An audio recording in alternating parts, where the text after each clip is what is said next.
Hey guys, how are you doing? Today I'm bringing you part 3 of Bunny Girl. Normally, sequels don't perform very well here on the channel, so it's really important that you leave a comment and smash that like button, guys. If the continuations don't do well, there's no way I can keep bringing parts 2, 3, and so on. So let's hit the goal of 200 comments. Without further ado, let's get into the video. This story deals with childhood trauma, school bullying, and conflict between relatives. The protagonist grew up without a mother's affection. She constantly told him it would be better if he just vanished. Even so, Rhea still loved his mother. Eventually, she abandoned him. He was completely crushed, but then he got hit by a truck. And since we already know how that ends, we also know where he ended up. He died and was reincarnated inside a game, the only game he truly enjoyed. To make matters worse, he woke up in the body of a cowardly side character. That character acted so fearful because he possessed a skill called evasion. Nobody chose this character in the game because he refused to fight and only dodged every attack, which made everyone label him a coward. And if that was not bad enough, he was destined to be killed by the rabbit girl. Since he had reincarnated before the game's events began, he decided to change his fate and uncover the identity of the god who placed him inside the game. The story begins on a sunny day at school. It was the rabbit girl's first day of class. Her cheeks were bright red as she nervously introduced herself. Ryu knew she had the potential to destroy the world, yet she still looked like an adorable child. He found himself fascinated by her long ears. Shyly, the girl introduced herself as Ravenna. Her hobbies were reading and listening to music. She also enjoyed watching Korean dramas. At that moment, Ryu began remembering everything this girl had done in the game's story. She hated the world and would eventually destroy everything. Her hatred was so overwhelming that she truly brought ruin and catastrophe. But right now, she looked harmless and cute while asking her classmates to take care of her. Remembering everything Ravenna would become, he was terrified. In other words, guys, he was completely doomed. The game was called Brave Hearts, and he used to play it in his previous life. It was an RPG whose protagonist was a boy named Kong.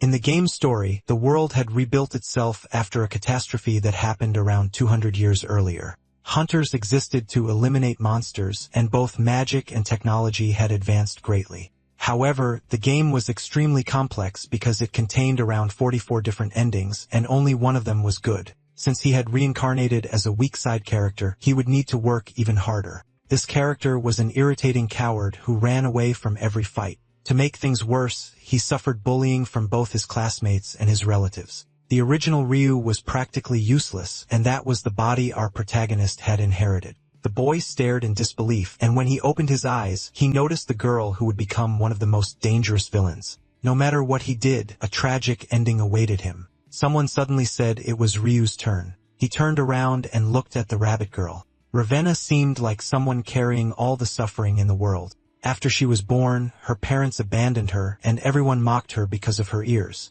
People had always treated her like trash. All of it happened because of a mana disaster that caused her to be born with mutated DNA. She was what people called an AIM. Ryu had heard that this condition was inherited genetically from the parents. That made it even more cruel that she had been abandoned. Now he finally understood why Ravenna became the Witch of Calamity. Because of that, he became determined to change the future and save her. Someone tapped his shoulder, and it was the teacher asking where he wanted to sit. Since he intended to change Ravenna's fate, he walked over to her. He knew his actions could alter everything, especially because he did not want to die at the hands of the Witch of Calamity.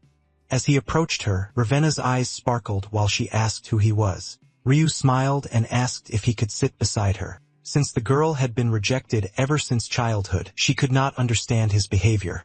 There were still 5 years left before the game's real story would begin, so he needed to become friends with her as soon as possible, even before they entered the academy. But that would not be easy. After guiding her onto the right path, he planned to turn them into allies. He pulled over a desk and sat beside her. It was hard to imagine that such a cute little girl would one day become the witch capable of destroying the world. While sitting there, he kept staring at her and wondered how he should approach her. Ravenna became embarrassed and even asked him to stop staring at her. The boy felt a little down because he was terrible at hiding his thoughts. He wanted to stop wasting time and invite her to his house already. But at that moment, he became distracted by her tail and even shouted when she suddenly called his name. He thought she had caught him staring at her tail, but he quickly covered it up by asking what she wanted. Shyly, the rabbit girl asked why he had chosen to sit beside her. Ryu simply replied that he wanted to be her friend. Ravina looked confused and instantly turned redder than a tomato. He asked why she was reacting that way. She could not understand why he would want to be friends with her, especially since she was an aim. And to make matters worse, he belonged to the famous family of swordsmen, known as the Das family. In other words, guys, she was suspicious of him. That was because Ravina had always been mistreated, so he ended up mentioning Lilica's name. He explained that Lilica was his pet bunny and looked a lot like her. That was why he had become interested in Ravana. The girl immediately got irritated. She said she was not a rabbit but a human, then stormed off with a pout on her face. He stayed behind, apologizing to her. But before leaving, she stopped at the classroom door and shyly said she hoped to see him again tomorrow. Then Ravana ran away in embarrassment. Ryu thought that at least she did not seem truly angry with him. After that, the boy returned home. It still had not fully sunken that he was now inside the world of his favorite game. He even wondered whether this world had status windows just like the game. He looked around to make sure nobody was watching, then stretched out his hand and summoned his information screen. The player status window appeared, and he realized he was not actually weak. When he checked the stats, he was genuinely shocked. Ryu's abilities were far better than he remembered. That made no sense because this character had been a pathetic coward in the game. He was bullied even by the students at the dojo. Because of that, he swore he would change his fate. In his previous life, he had also been rejected, though for entirely different reasons that would be revealed later. Back then, the kid suffered a lot, guys. Honestly, he may have had it even worse than Subaru from Subaru Natsuki. When he arrived home, he realized he now belonged to a noble family. He told his mother he was back, and she asked how school had gone. The moment Ryu realized he finally had a mother, he ran over and hugged her tightly. The woman even asked what kind of life he had lived before. He had been rejected by everyone, including his own mother. So simply having this woman as his mother already meant everything to him. Naturally, she became worried and asked why tears were forming in his eyes. He replied that it was nothing and said he needed to get ready for swordsmanship training. From now on, he intended to truly live as Ryu, and the thing he needed most was to master the Beast King style. That technique was incredibly powerful, and the original character was supposed to learn it much later. He already knew this character's potential because he had once placed him in the protagonist party while playing the game. When he entered his room, he saw the bunny Lilica. He thought she looked adorable. He already knew the rabbit well because after reincarnating into this body, he had inherited all of Ryu's memories. While holding the bunny, he commented that she really did resemble Ravana. But his main concern right now was mastering the Beast King technique. When he arrived at the Swordsman Academy, he noticed there were not many students because he had come early.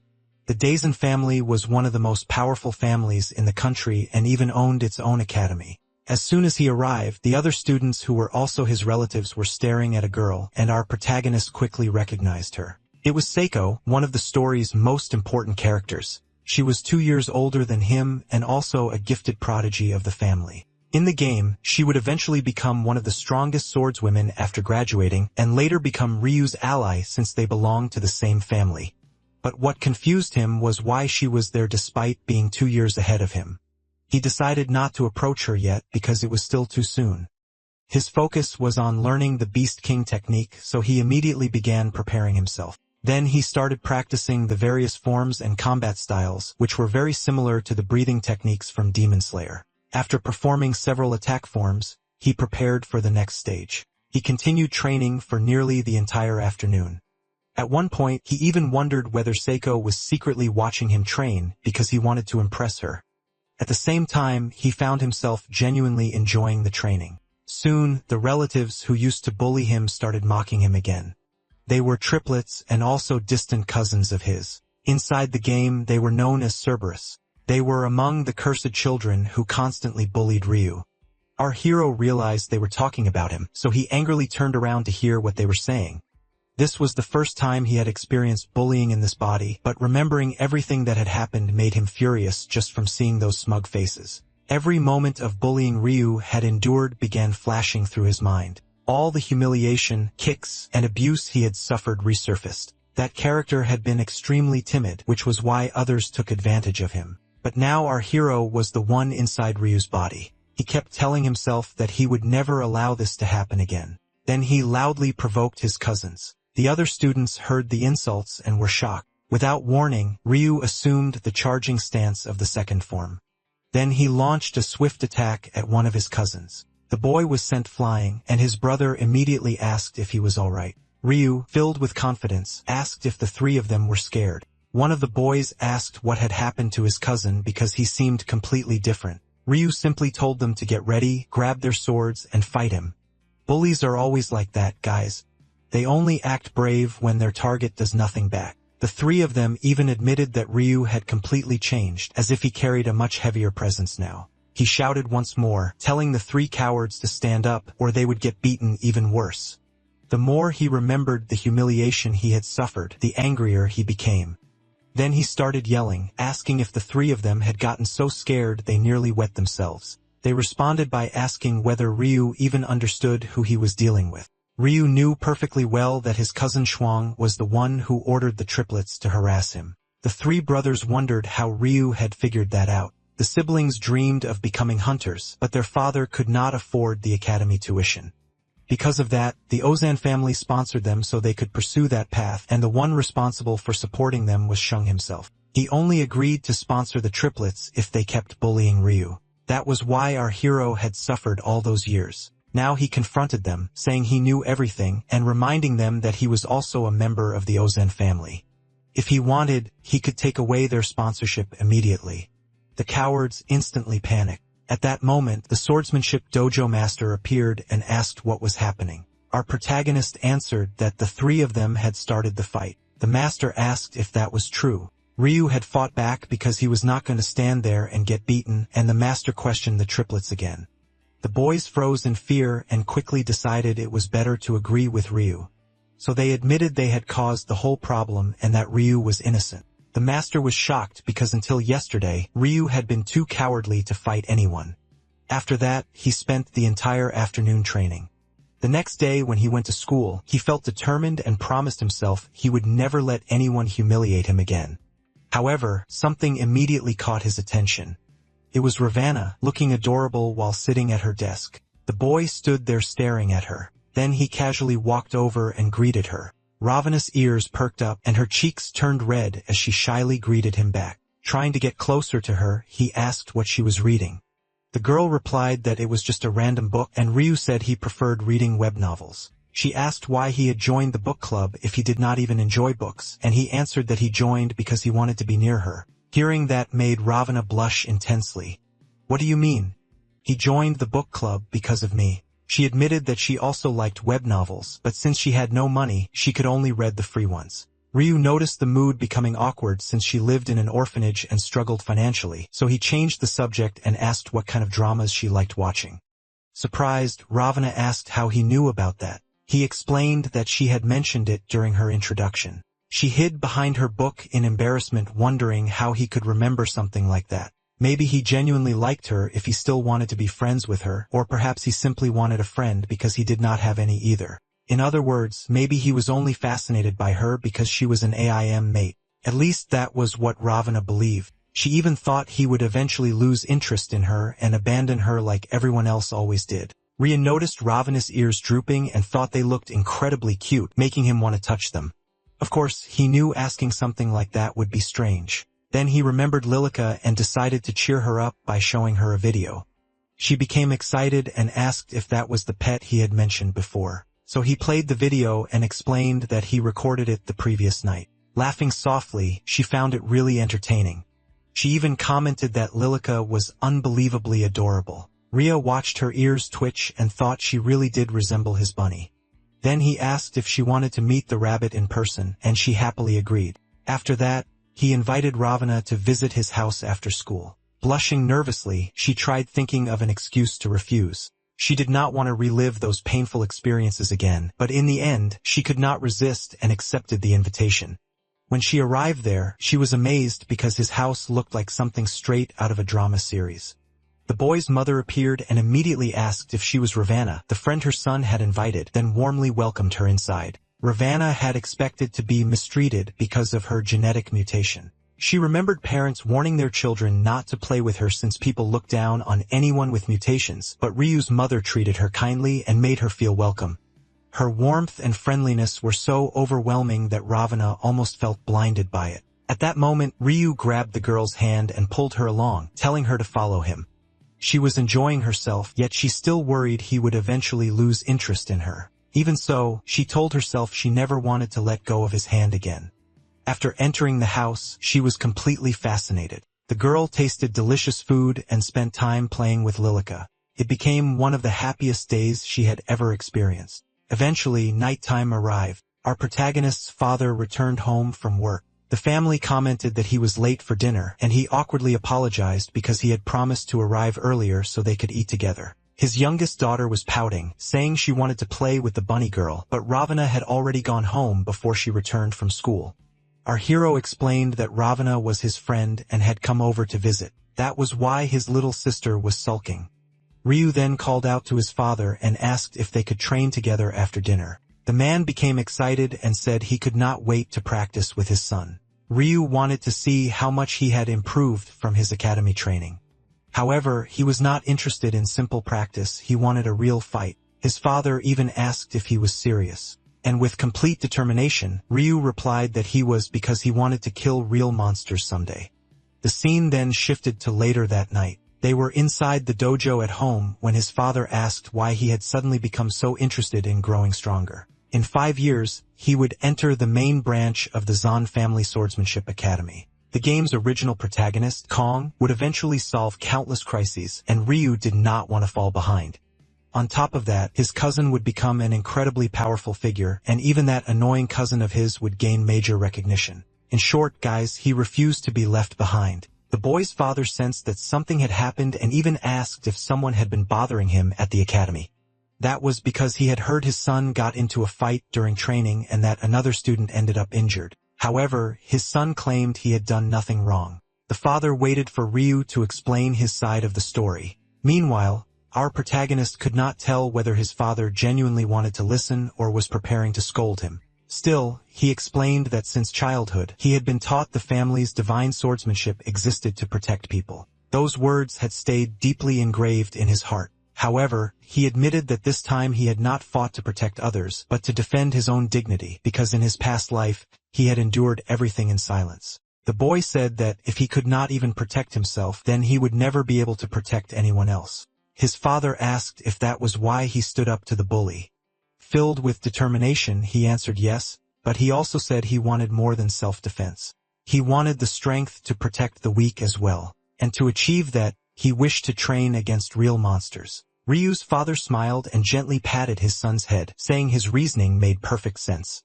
He even mentioned how much his son had changed in such a short time.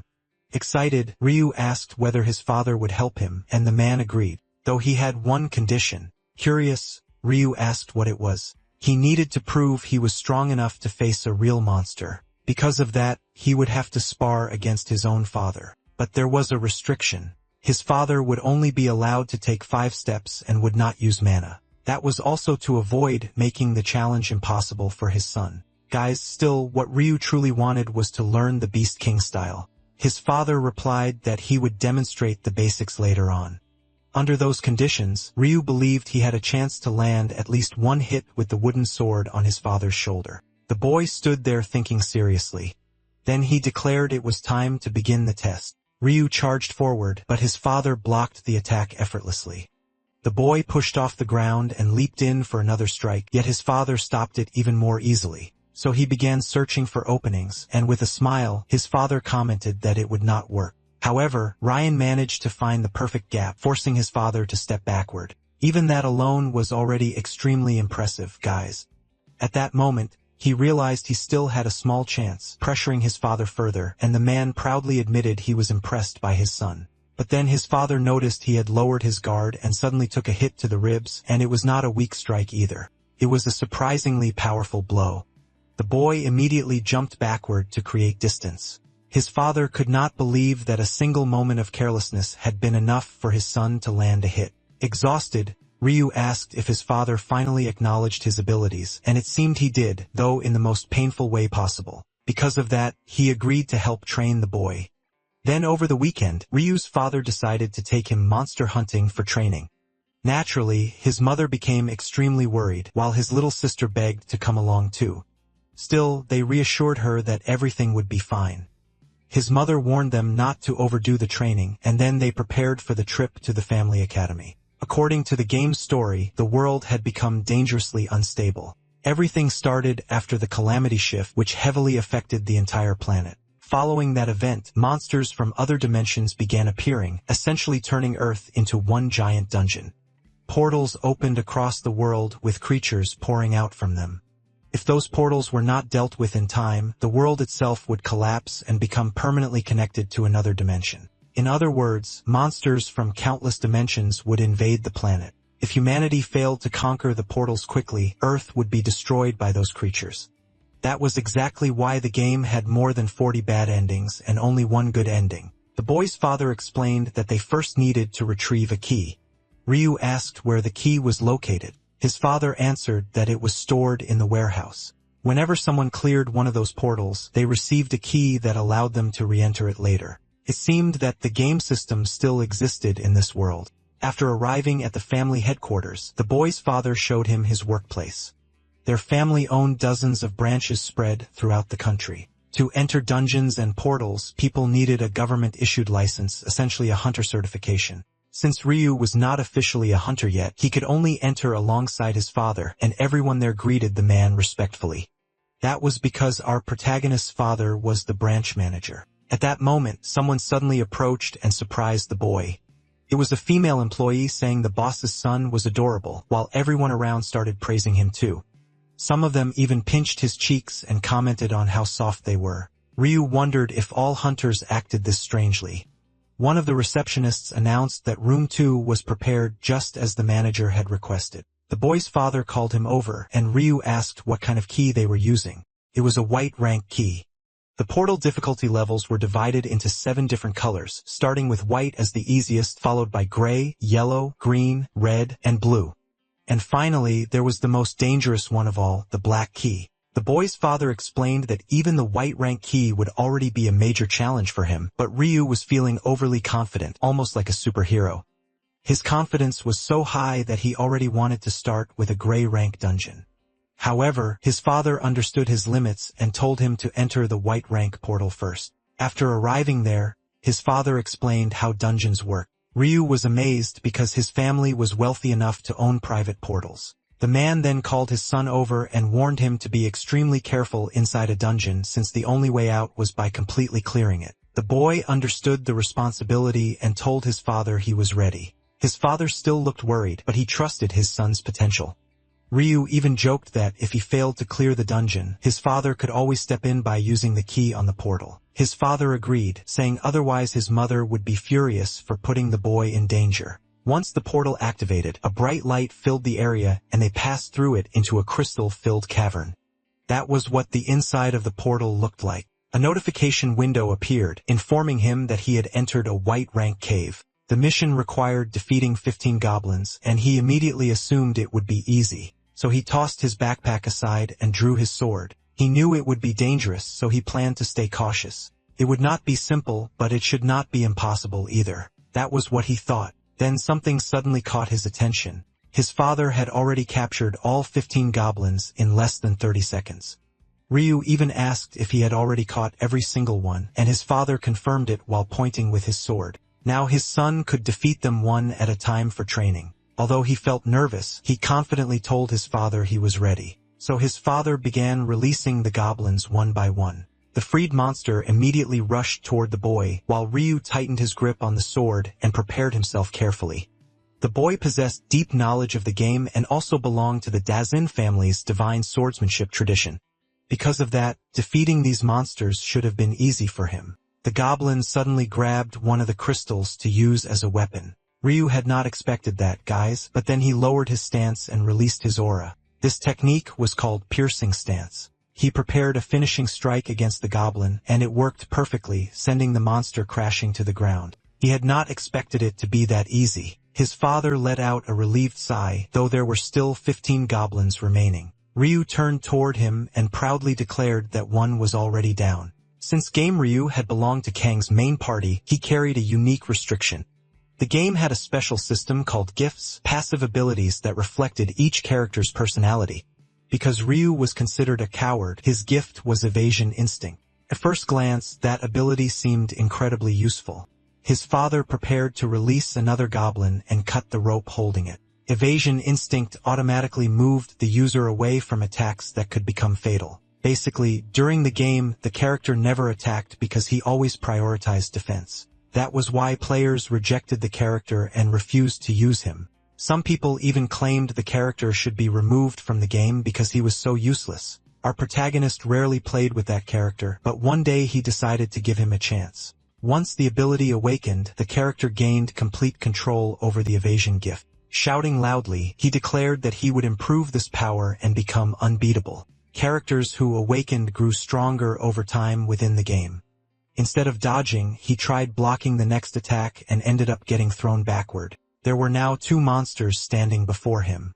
Because of that, Ryu needed to use these battles to awaken his gift. Combat had seemed much easier inside the game than in real life, but he still believed awakening his power would not be impossible. So he charged forward and pushed himself to the limit. The scene shifted to several minutes later. By then, he had already defeated multiple goblins. His father told him to rest for a while and even joked that his son was performing surprisingly well. However, the boy now wanted his father to release 4 goblins at the same time, so his father accepted the request. The moment it happened, Ryu immediately regretted it because even fighting 2 had already been difficult enough. The goblins were using distraction tactics. Suddenly, he sensed danger approaching from behind, and his evasion ability activated. Without thinking, his body dodged automatically, causing the crystal thrown by the goblin to barely graze his cheek before smashing into the nearby crystals. At that moment, he realized he would have died without that ability. Because of evasion instinct, his body had moved on its own.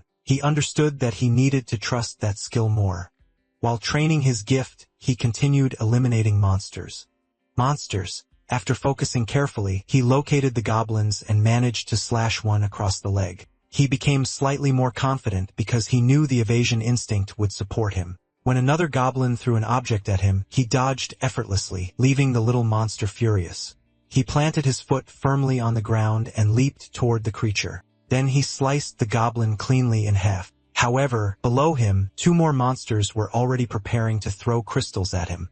Ryu took a deep breath and activated a sword technique, causing electricity to surge through his blade. It was a swordsmanship skill that demanded intense mana concentration.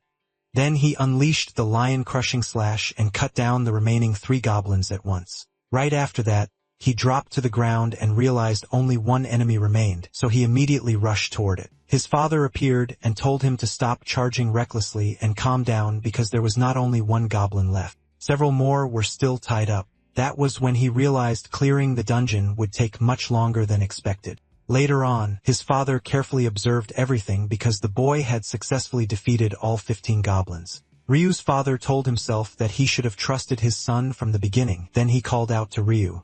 At that moment, a notification appeared announcing that the portal had been cleared. A bright light shined across the sky, and a key formed before flying directly into Ryu's hand. The boy realized he had conquered the portal and obtained the white rank key. Even so, he still looked dissatisfied. His father patted him on the back and asked why he was upset after successfully clearing the portal. Ryu called out to his father and admitted he was frustrated because he was not satisfied with only clearing a white rank portal. He wanted something greater. What he truly desired was to become much stronger. But if he kept fighting weak monsters, it would take too long. Now that the portal had been cleared, there were no monsters left to defeat there. Because of that, he quietly wondered if he should ask his father to let him challenge another portal. He still had not awakened his gift, meaning he could not fully control his evasion ability. The boy's father kept talking about how shocked he was that Ryu had defeated 4 monsters at once, even grabbing and shaking him proudly while saying the boy clearly took after him. Then the father announced it was time to leave, which immediately surprised Ryu. The exit had already opened, and his father asked him to hand over the key. However, he still wanted to keep training. Feeling slightly awkward, he asked his father if there were any other portals available for practice. He even tried persuading him by saying he felt close to awakening his gift. Ryu believed that fighting inside a more difficult portal might finally trigger his ability. He even confidently claimed he could handle rank 2 monsters, but his father warned that if the boy got hurt, his mother would blame him for it. Still, our protagonist was persuasive enough to convince him in the end. The man admitted he would trust his son because he had already seen his potential. Smiling brightly, Ryu thanked his father sincerely. "Listen, kid, if you put yourself in danger, I'll step in and save you immediately." After that, they headed toward portal number 3. It was still a white rank portal, but completely different from the previous one. His father explained that not all white rank portals were the same. As an extra precaution, he had also brought along another hunter from the company who specialized in healing. Just seeing his father bring support made the boy realize this portal was far more dangerous than the last one. Once the key activated the entrance, they stepped inside excitedly. But the moment Ryu entered, he immediately noticed the place felt different. A notification appeared telling him to eliminate the monsters, yet he could not see any creatures at all. At least that was what he thought. The monsters were actually there because he nearly got hit by one of them. He only avoided the attack thanks to his ability, and immediately froze in shock since he had no idea where the strike came from. Another notification warned him that multiple monsters surrounded him, and only after several seconds did he finally identify their locations. At that point, he became genuinely terrified, guys. Only then did he understand that he was nowhere near capable of clearing a gray rank portal. His fear became so intense that his body nearly froze in place. Above him, his father stood beside the healer, and the older man asked whether he was truly certain his son could handle this. Our protagonist's father stayed silent and simply continued watching him.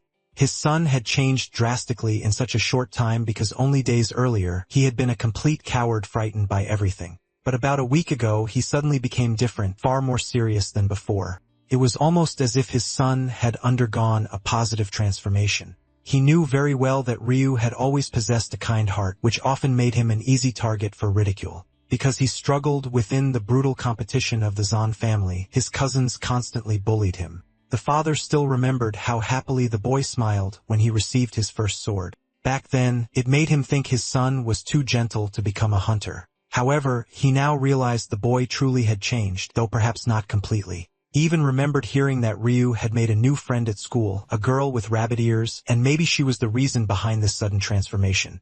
And after all, boys often try to impress girls. Even the master of the Swordsmanship Academy had mentioned that his son had changed and had even started fighting back against bullies. But Ryu's father became upset at the claim, insisting his son would never attack people because he was naturally peaceful.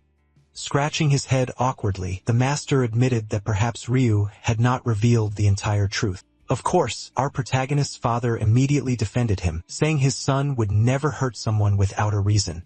And if he really had fought a bully, then there must have been a good explanation. He already knew his son had been suffering from bullying, and the thought angered him. He even demanded to know why the master never informed him sooner and questioned whether someone had ordered him to stay silent. The man became nervous, clearly hiding the fact that Ryu had been bullied at the dojo.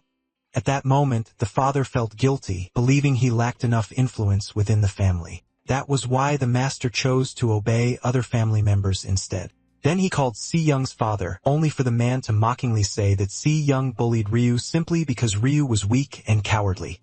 But our protagonist's father declared he would no longer tolerate it. And it was on that exact day that our protagonist approached his father and requested a real sparring match. That was when the father realized his son genuinely wanted to change, which was why the situation shocked him so much.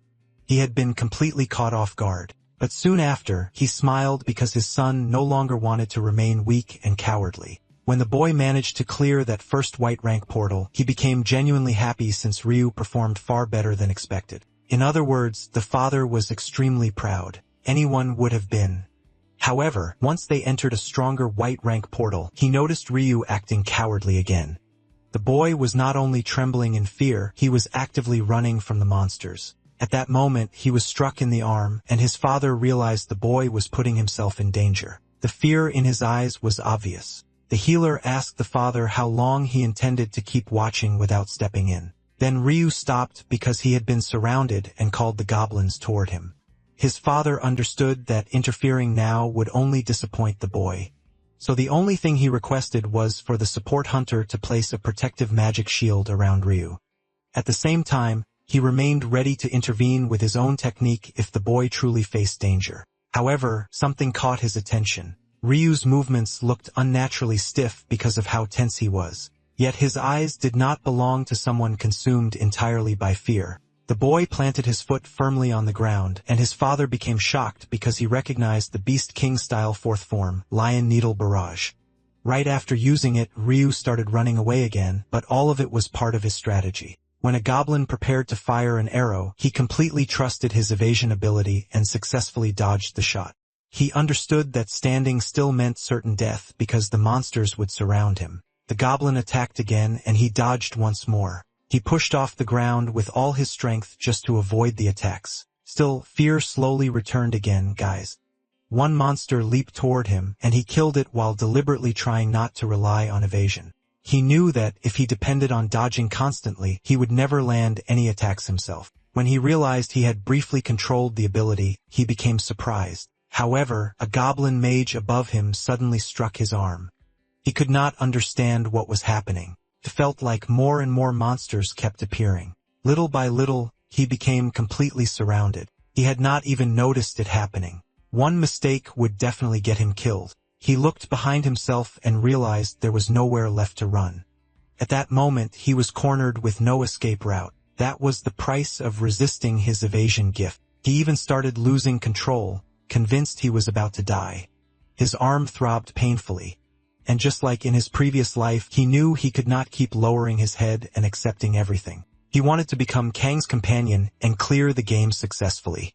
He could have reincarnated as the protagonist instead of ending up as this pathetic crybaby. Just like in his former life, he stood there crying helplessly.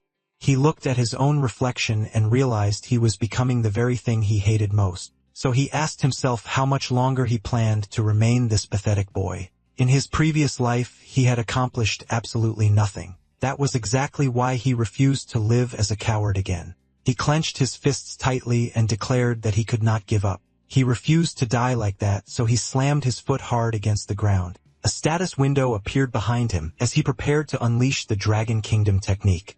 The pressure from the attack alone was so intense that the goblins became frightened before he even released it. Then he began moving freely through the monsters. The goblin mage laughed confidently, believing he could strike Ryu directly. But Ryu dodged the attack and countered with his sword. He felt happy because his technique was finally working. From above, the boy's father realized that his son had overcome his fear. Even the support hunter asked what had happened because Ryu's attitude changed instantly.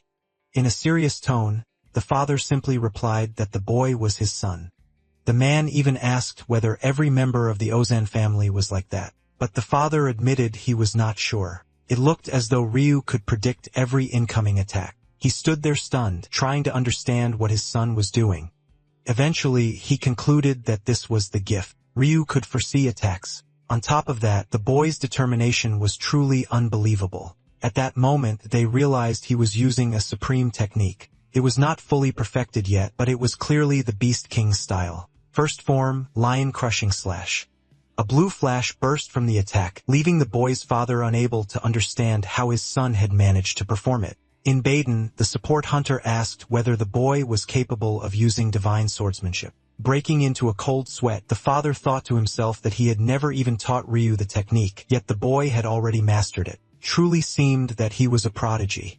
Right afterward, he became worried and wondered when exactly his son had awakened such power. Then a notification appeared announcing that the portal had been cleared. The monsters were defeated and Ryu collapsed to the ground from exhaustion. He was so tired that he could barely move. The notification stated that his physical strength stat had increased by 1 point. This world functioned exactly like the game where he could level up. He could grow stronger through either training or studying. However, improving through training was far more difficult. That was what he kept telling himself. In the game, players could transfer their progress to a new save file, but that was impossible in this world. In other words, the only way for him to grow stronger now was through training.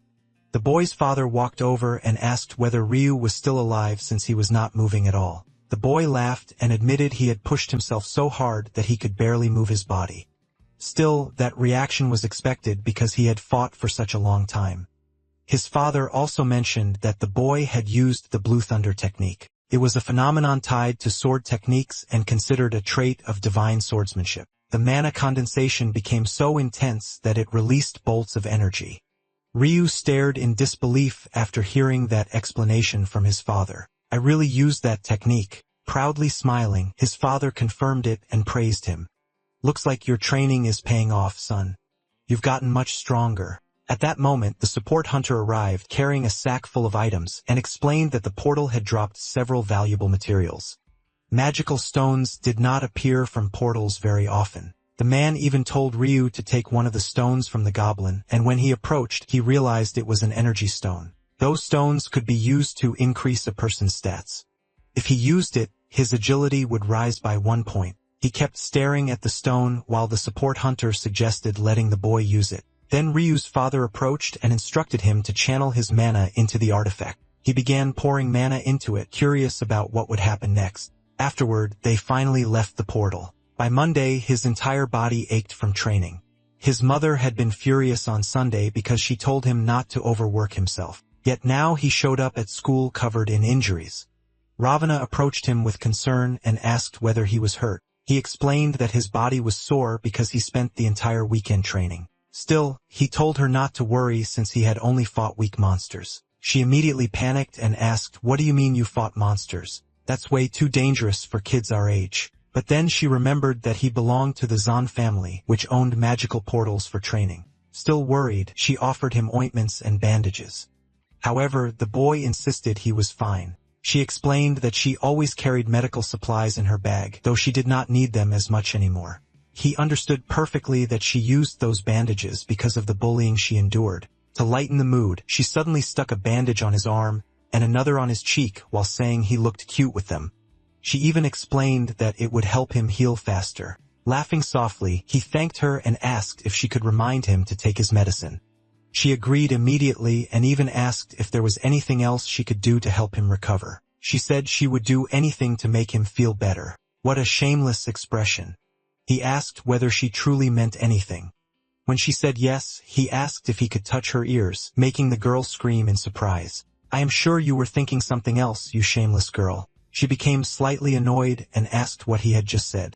He quickly excused himself by claiming it was only a joke. She stood there thinking for a moment before suddenly grabbing his hand and shouting for him to touch her ears quickly. Blushing intensely, she warned him to only pet them gently and not for too long. Then she guided his hand herself, saying she simply wanted to cheer him up.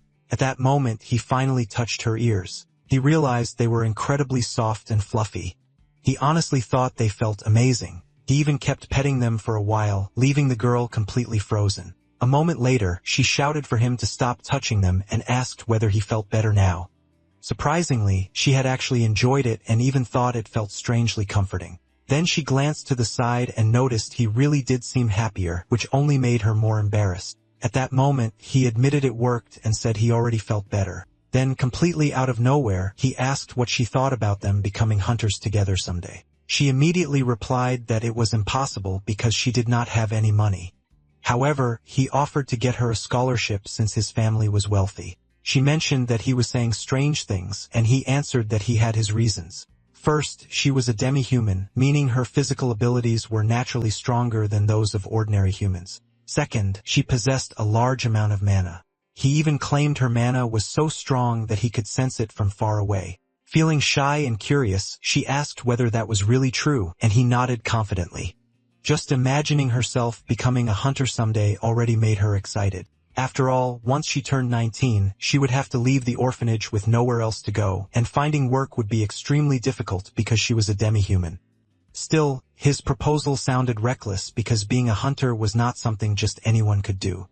Even he, despite coming from a powerful family, had ended up badly injured just from training. That was why she believed it would be impossible for a weak and fragile girl like herself. But he loudly assured her that she did not need to worry, because he would do everything possible to help her. He would never abandon her. The girl immediately started falling for him. He even told her that she should believe in herself because she had real potential. Blushing deeply, she shyly asked whether he truly believed in her. She lowered her head and began thinking quietly.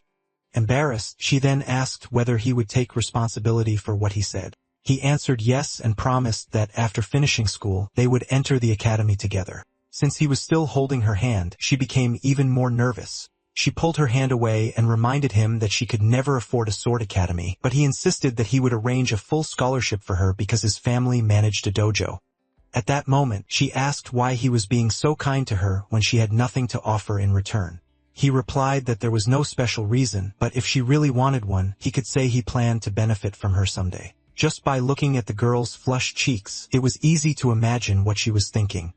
He continued by saying that maybe once she became a famous hunter, he could gain some advantages from knowing her. At that moment, she realized he truly liked her. So she smiled and burst into laughter, calling him a very strange person. Deep down, she felt genuinely grateful to Ryu, and because of that, she agreed to train and become a hunter. He even told her she should study magic. If she had a proper teacher, she would excel because she clearly had talent. After that, they began training seriously. They practiced running and jumping rope together. As a result, he spent much more time with Ravana, since she rarely left her home before. He knew that if he wanted to improve in magic, he needed to find that instructor. He needed the Witch of Colors, Hong Iona. She was the game's main elemental magic instructor. He had even asked his father to investigate her whereabouts, but they still had not located her. At that moment, someone appeared and asked what he was talking about. When he turned around, he realized it was his father and jumped in surprise. The man explained that he had knocked on the door earlier, but Ryu never answered. Ryu told him he had been thinking about the witch he requested his father investigate. However, his father revealed that they would contact her very soon. The woman's group had agreed to visit them in about a month. Still, they wanted to evaluate Ryu's skill level first before deciding whether to train him. Laughing awkwardly, our protagonist admitted he had not expected that. He already knew there was a strong chance she would refuse to teach him. But in Ravina's case, rejection would almost be impossible because her magical power was enormous, and the witch would definitely notice it. Then his father told him he had some bad news. May had already begun, and every year the same thing happened. The boy became curious about what his father meant. Every May, the Zan family held a large family gathering. Ryu already understood what that meant and immediately asked whether Sung would also attend. His father confirmed that he would. Sung was the bully who ordered the triplets to torment him. His father even said it would be fine if the boy chose not to go. But while suggesting that Ryu stay home, the man suddenly became startled and asked what his son was thinking. That was because his son had an intimidating expression, clearly wanting revenge on his cousins. Then the weekend finally arrived and the family gathering began. Everyone felt tense because those meetings always ended with arguments. Meanwhile, his little sister sat happily in the car because she did not care about any of that. The boy's father warned him not to cause trouble. Recently, those family gatherings had been making his father nervous, but Ryu reassured him and promised he would not start any fights. Besides Ryu being seen as weak and cowardly, his father also had a gentler personality, which caused the Zan family members to constantly look down on them. But this time, Ryu promised things would be different. The day before the gathering, he had been training in the gym while thinking about Ravenna. The two of them had made great progress, and he was already close to controlling his evasion ability completely. To fully master it, he needed to obtain the courage skill. That way, he would stop instinctively running away. Back in his previous life when he played this character, he worked extremely hard to unlock courage because it made the character far stronger. He even mentioned that, after obtaining the skill, the character became almost unbeatable. However, he knew progressing that quickly at the academy would be difficult because Ravenna's physical strength was still very low. On top of that, there was another problem.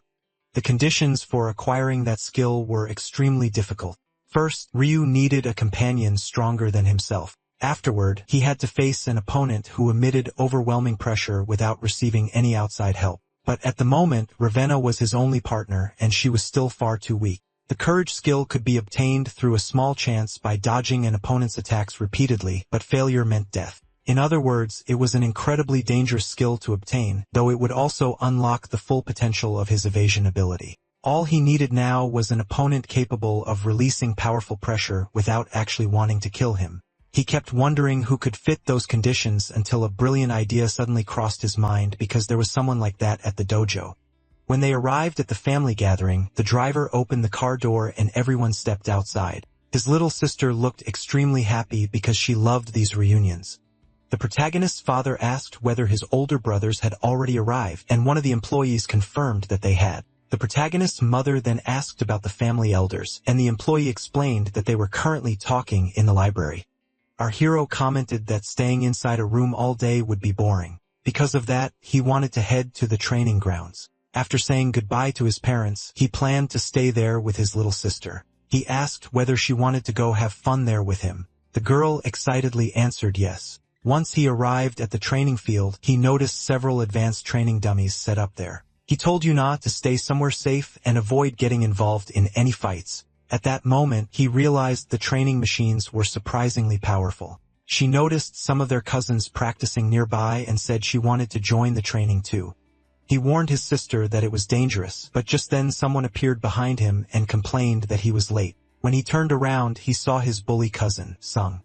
At that moment, he became furious because this was the perfect chance to get revenge. Sung walked over to Yuna and asked what she was doing there.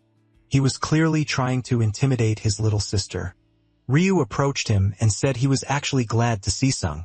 Sung immediately got irritated and demanded to know what he meant by that. Poor Yuna could only watch as her brother started arguing again. Ryu mocked his cousin saying he had not been doing well thanks to a certain person, and added that he already knew Sung was the one who ordered the triplets to harass him.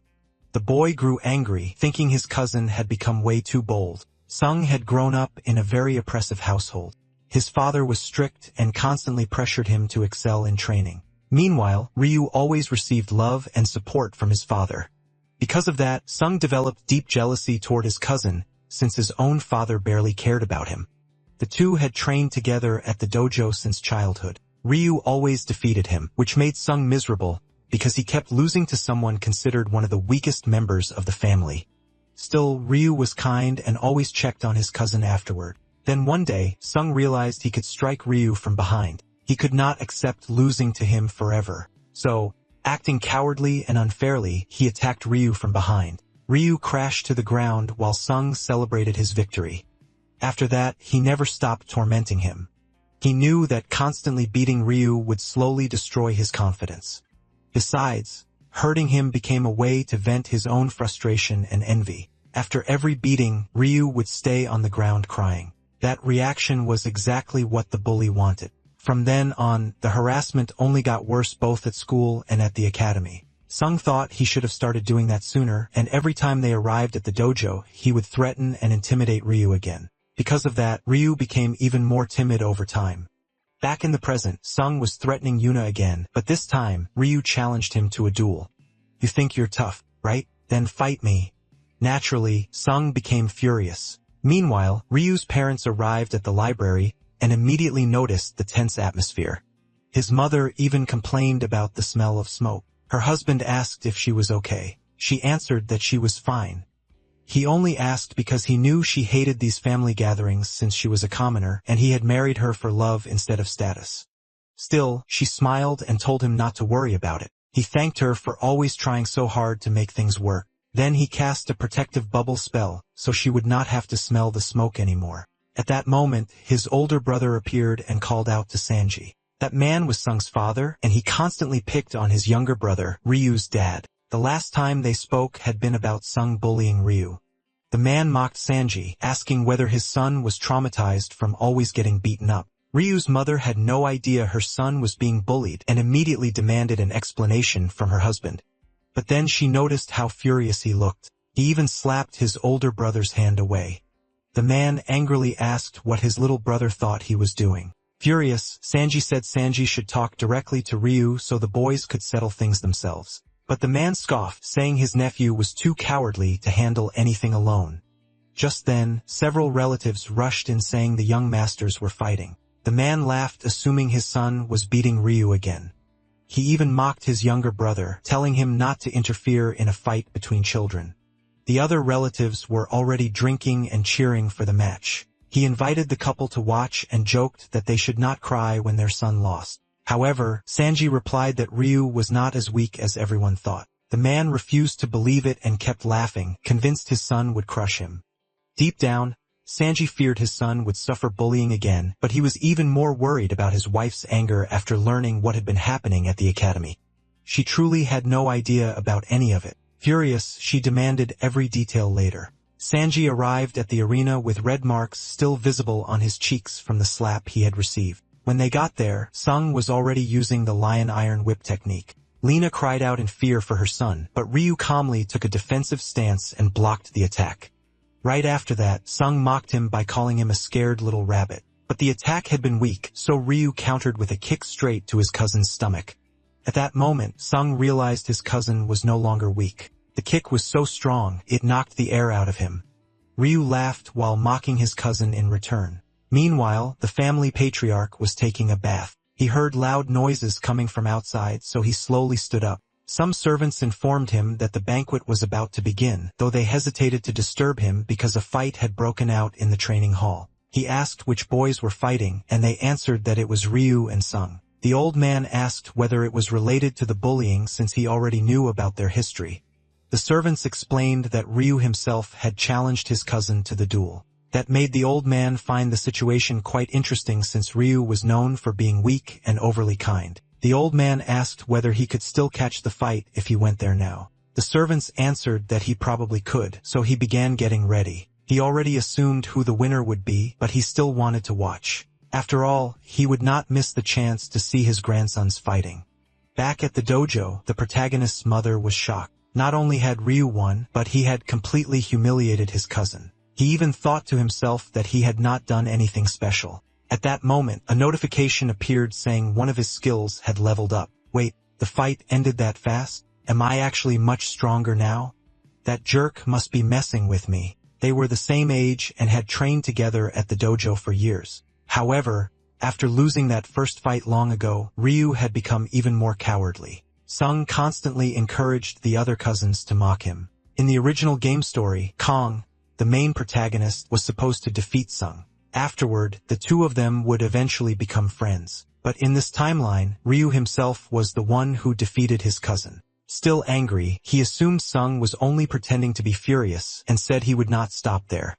He wanted to teach him an even harsher lesson and started provoking him to get back up and continue fighting. Come on, get up already. Wake up. He poked the boy with his sword. Furious, he said he had not even done half of what he originally planned. Then he grabbed his cousin by the clothes and lifted him up. That was when he realized Suga had wet himself and mocked him for being so weak. Lena called out to Ryu in concern. At that moment, Suga's father arrived laughing, assuming his son had beaten Ryu again. What he did not expect was that his own son had lost and even wet his pants. Enraged, he demanded to know how Ryu dared to lay a hand on his son and shoved the protagonist. However, Sanji immediately started yelling at his older brother, and chaos quickly spread throughout the dojo. Even the protagonist thought he was doomed since he had started the whole mess. Sanji insisted his son had not cheated, but Suga's father claimed his child could never lose to a coward. Soon, they all began accusing Ryu of fighting unfairly. The boy even turned to his mother and asked her to stop the argument. Instead, she was already fighting with his aunt, while his little sister bit the woman. The entire place turned into complete chaos. Worried, he scratched his head and wondered how he could stop everything. Then an overwhelming aura suddenly filled the room, making everyone freeze instantly. The boy immediately recognized that terrifying presence. His grandfather had arrived. The old man asked whether they were trying to disgrace the Zan family. His name was Vang, and he demanded to know what his sons were doing. The two men stood there awkwardly without answering. Then Suga's father claimed that Ryu had started the fight by challenging his son. But old Vang said he did not want to hear the story from him and instead walked over to ask his grandson directly what had happened. He wanted to know whether Ryu had truly started the fight. With an intimidating voice, the old man asked his grandson if he was the one who challenged Suga. Just the pressure from his grandfather's aura made Ryu's legs shake. His grandfather was far more frightening than he remembered. Felt like standing before a massive mountain. Trembling nervously, he admitted that he had started the fight and added that he had won fairly. His grandfather asked if it was true that he challenged Sug and defeated him. The boy answered yes and said the duel had been fair. He defeated his opponent without cheating. The family leader then ordered him to explain the battle in detail, and the boy described exactly how he defeated his cousin. He even suggested asking the relatives who had witnessed the match.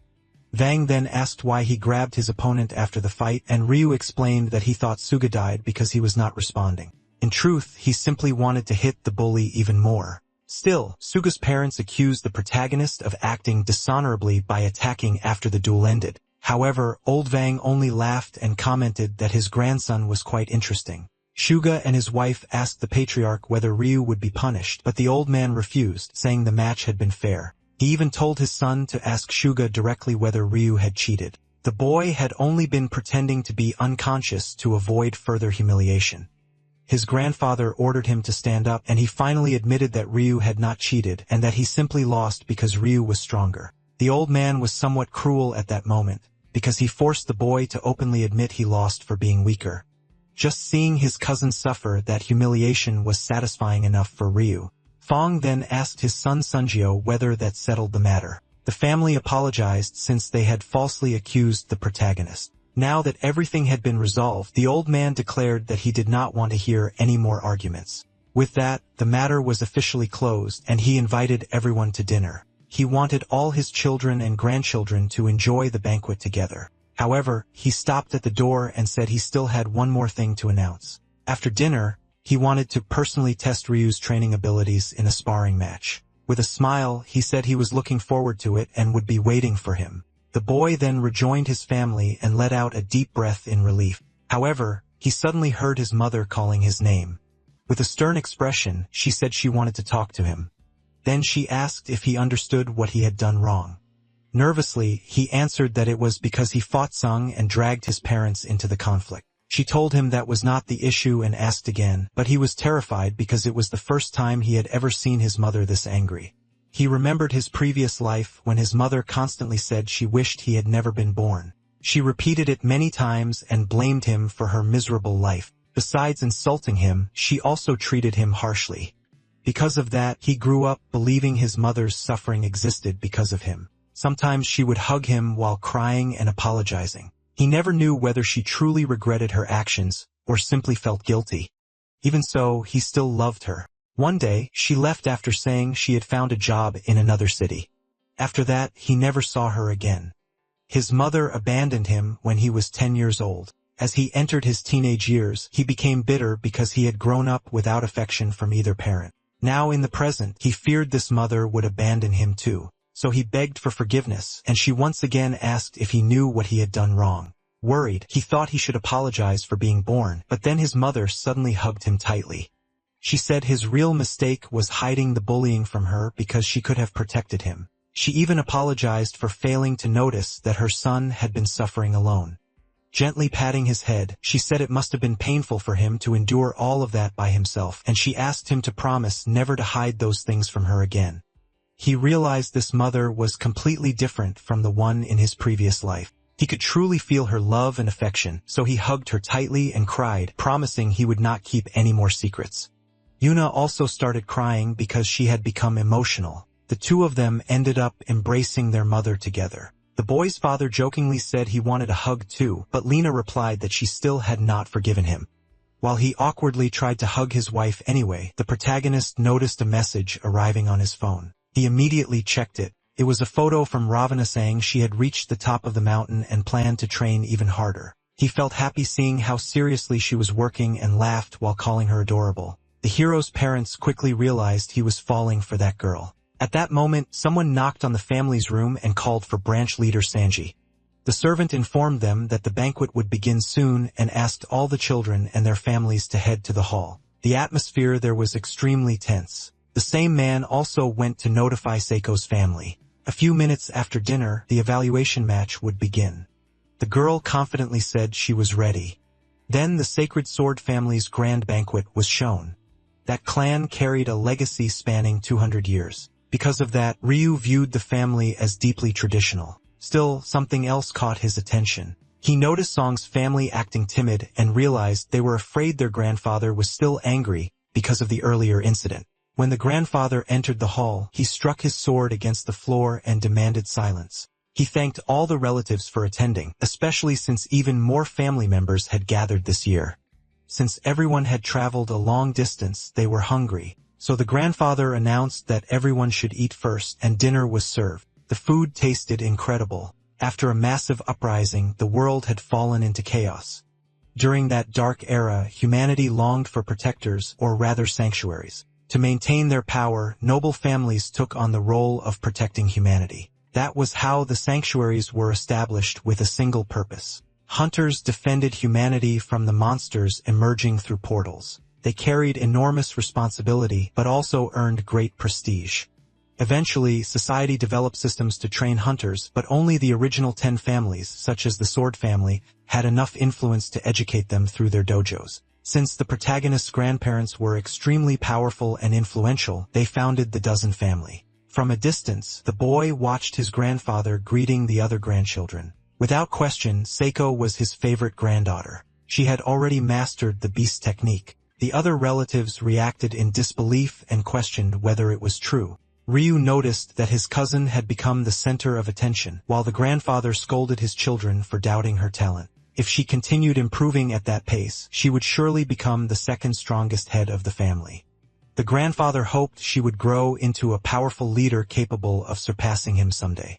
Smiling confidently, Seiko promised to keep doing her best. It amazed him that she could stand beside their grandfather without showing fear. The boy thought she truly must be incredibly strong. At that moment, their eyes met, and he quickly became nervous while trying to hide it. The grandfather noticed the interaction and quietly laughed to himself. Then he mentioned that Seiko's growth reminded him of news involving a certain rogue. Ryu immediately understood that his grandfather was referring to the demonic duelist, an extremely powerful master, and also Kang's mentor, the protagonist of the game.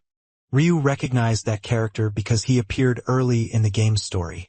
The demonic duelist had first taken interest in Kong while the boy was training at the orphanage. Once Kong left the orphanage at 17 years old, he immediately began training under that master. In the game's original story, there was also a chance for Ravenna to train alongside Kong, and he realized he had already changed that future. At this point in the story, the duelist had already chosen Kong as his disciple, though nobody there knew who the boy was yet. The old man already knew that the demonic duelist had accepted a student. Worse yet, they wanted a duel. Basically, the duelist intended to pit his disciple against one of the Zan family grandchildren. As soon as the grandfather announced it, the grandchildren became nervous. The old man said they could not refuse the challenge because it would damage the family's reputation. With confidence, he declared that he would show that shameless duelist the true strength of the Zan family. Seiko said she would do her best, and the other grandchildren also promised to try hard.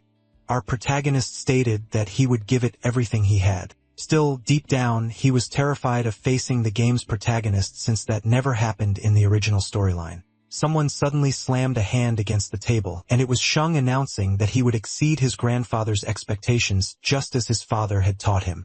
His father always told him that even a lion hunts a rabbit with full effort. Hearing that, our hero laughed quietly, knowing Shang would eventually get destroyed by Kong anyway. But the grandfather asked Ryu why he was laughing and what he found amusing. The boy immediately became nervous while the old man kept insisting on an answer. In truth, was laughing because he already knew the game story and understood that Kong would completely overpower Sum. Terrified of the grandfather, his father quickly made excuses, claiming his son was simply in a good mood. The old man stepped closer and questioned him again. He wanted to know exactly why Ryu laughed. "Yes, son. You're in trouble now." Ryu awkwardly explained that he had laughed because of what Sun's father said. He was not laughing at his grandfather. The old man ordered his grandson to explain himself clearly. A huge lion giving everything it had just to hunt a rabbit sounded strange to him. That was the reason he laughed. If a lion truly needed maximum effort, then the lion itself must be weak. By that logic, the lion was worthless, which made him laugh. But after noticing how serious his grandfather looked, he quickly apologized. To his surprise, the old man burst out laughing and admitted he had never considered it that way before. Resting a hand on his chin, Vung said he would think more about what his grandson had said. Everyone there realized the old man favored the boy and had high expectations for Ryu. Then the elder suddenly remembered something and told everyone to pay attention. He announced that they would hold training inside a portal that very day. Hearing that, the protagonist remembered his grandfather mentioning it earlier, though Sanji worried the children were not prepared. Another son asked about the portal's difficulty level. The old man replied that a white rank portal would be far too easy for the Zahn family. That was why they would use a yellow key portal for the test. The portal had already been prepared, and the children stood outside beside their parents. The old man got ready to open it. He gave his grandchildren one final chance to refuse the training and leave. Then an intense light illuminated the entire area.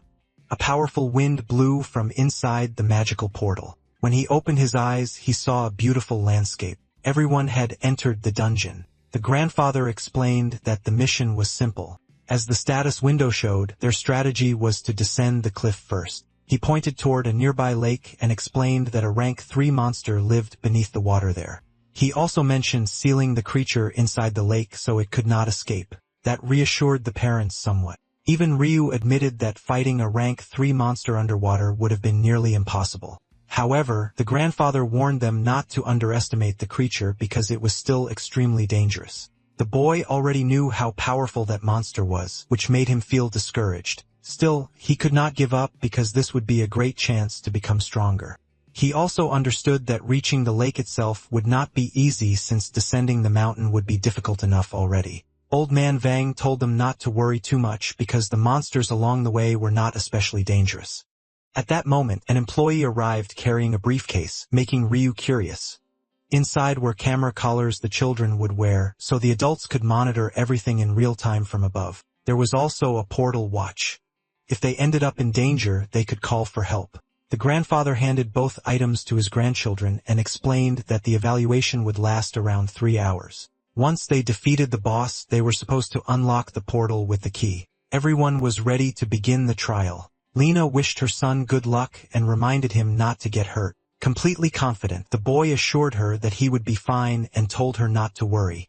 Old Man Vang even celebrated, saying his 2 grandsons seemed to be getting along well, though that was far from the truth. The moment the signal was given, the test began, and the boys rushed toward the lake as quickly as possible, but our hero suddenly tripped and rolled down the slope. At the last second, he grabbed the rope again, then kicked off a rock and jumped farther down. After reaching a flatter section of the valley, he received a notification warning that a monster was nearby. Something suddenly caught his attention when a projectile flew toward his leg. Luckily, his evasion instinct activated, and when he looked up, he realized the attackers were rank 1 pouch monkeys. Those pouch monkeys specialized in throwing objects, and the creatures quickly prepared another barrage while the boy relied on his evasion skill to dodge everything. Since too many projectiles were flying at once, he also had to block with his sword. He soon realized the monsters were hurling rocks, so he swung his blade and sent one straight back at a monkey. That only made the others even angrier.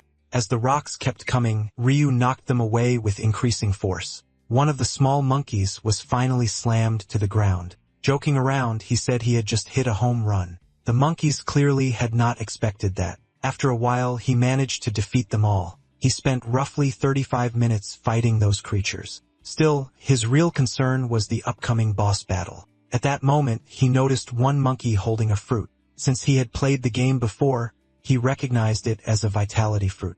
Excited, he immediately grabbed it. With a sly grin, he realized he could make great use of it. Meanwhile, the family members above were watching their children through the monitors. One relative started panicking because their child had been injured by a monster, and Lena immediately became worried as well. Sheng's father bragged that his son was the strongest and would crush all the other grandchildren. The man was acting incredibly arrogant. Even the protagonist's parents were getting tired of his attitude. At the same time, Seiko was using her lightning techniques. It was the 5th form of the Beast King attack style, Lion Strike. Sheng's father stared in shock, asking how his niece had already mastered techniques like that. The grandfather laughed proudly and praised Seiko's talent. Still, he was concerned because his grandchildren were burning through too much mana. By the time they reached the boss fight, they might already be exhausted. Sheng's father confidently claimed his son would do fine and told his father not to worry. Suddenly, loud noise drew everyone's attention.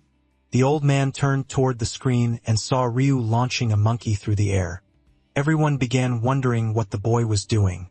Shengji and Lena became concerned, thinking their son was not taking the training seriously because he seemed to be fooling around. Down below, however, the boy was eating vitality fruits while commenting on how powerful their effects were. Watching carefully, the grandfather tried to figure out what his grandson was planning. Shung's father mocked Ryu again, claiming the boy was treating the training like a game and ignoring the grandfather's challenge. As they watched the screen, they saw him batting rocks away, and the old man quickly understood what Ryu was doing. He even commented that the boy had excellent instincts. Still trying to stir trouble, Shung's father pointed at the screen and complained that Ryu had even stopped to have a snack instead of training seriously. "Look at that, father." He went on saying the boy clearly had no sense of danger if he could stop in the middle of the test just to eat fruit. In the background, Sanji grew irritated. However, old Vang told him to pay closer attention and asked whether he even recognized the fruit Ryu was eating. It was a stamina fruit that restored vitality. Vang even praised Sanji, saying he had raised Ryu very well. Then he pointed at the screen for everyone to watch carefully. In truth, Ryu had been finding different fruits inside the monkeys, which was why he kept knocking them back.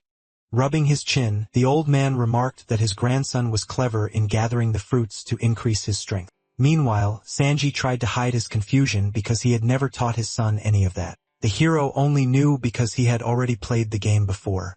After some time, he had eaten several different fruits, boosting his stats. The blue endurance fruit, however, tasted awful. As he kept moving, he gradually approached the lake. He had also collected so many fruits that he could barely carry them all. At that point, it looked like he could open a fruit stand with that amount. He realized escaping with all those fruits would be impossible because there were simply too many. He even considered hiding them inside the monkey's pouches. After thinking it over, he decided it was actually a great idea, so he cut off the furry pouch and stuffed all the fruits inside it. After removing the other pouches from the monkeys, he made several small bags and hung them across his body. With that done, he started jumping from branch to branch to get closer to the lake. He had wasted a lot of time gathering fruit, so now he needed to hurry. But then something suddenly caught his attention. There were even more of those monkeys throwing rocks at him. Ryu already knew he had to take down the monkey leader, otherwise, monsters would keep chasing after him non-stop. Aggro locked for real, but he didn't have time to deal with that, guys, so he tried to escape and eventually stumbled into a swampy area filled with thick mud. The entire place looked different now, with shorter trees and a much heavier, humid atmosphere. That was when he realized the environment had completely changed. In the game, whenever the surroundings shifted this drastically, it usually meant the monsters in that zone were entirely different too. And that was when the boy noticed a blue frog standing right in front of him. These forest mud frogs were actually pretty dangerous, and taking on 4 of them at once was definitely not going to be easy. Even fighting a single frog was already a nightmare because of its paralyzing poison. Yeah. Nature really said good luck surviving. At the same time though, he had heard rumors that the antidote for that paralysis could also be found somewhere inside this forest. So he started carefully moving through the bushes, and after several long minutes, the boy began getting irritated because he still couldn't find the so-called antidote. However, something suddenly caught his attention. It was the rare flower that grew near the frog's habitat, the most famous antidote against paralysis. He had gotten incredibly lucky and immediately picked the flower. If he ever became paralyzed, he could use it later. But then the boy decided to just eat the flower right away in order to build resistance against paralysis. The problem was that the taste was absolutely disgusting, guys.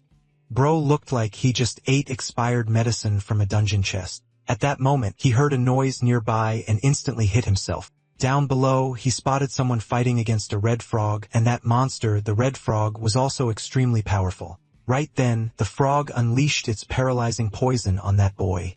The voice sounded strangely familiar to him, but since he was too far away, Ryu couldn't tell who it was for sure.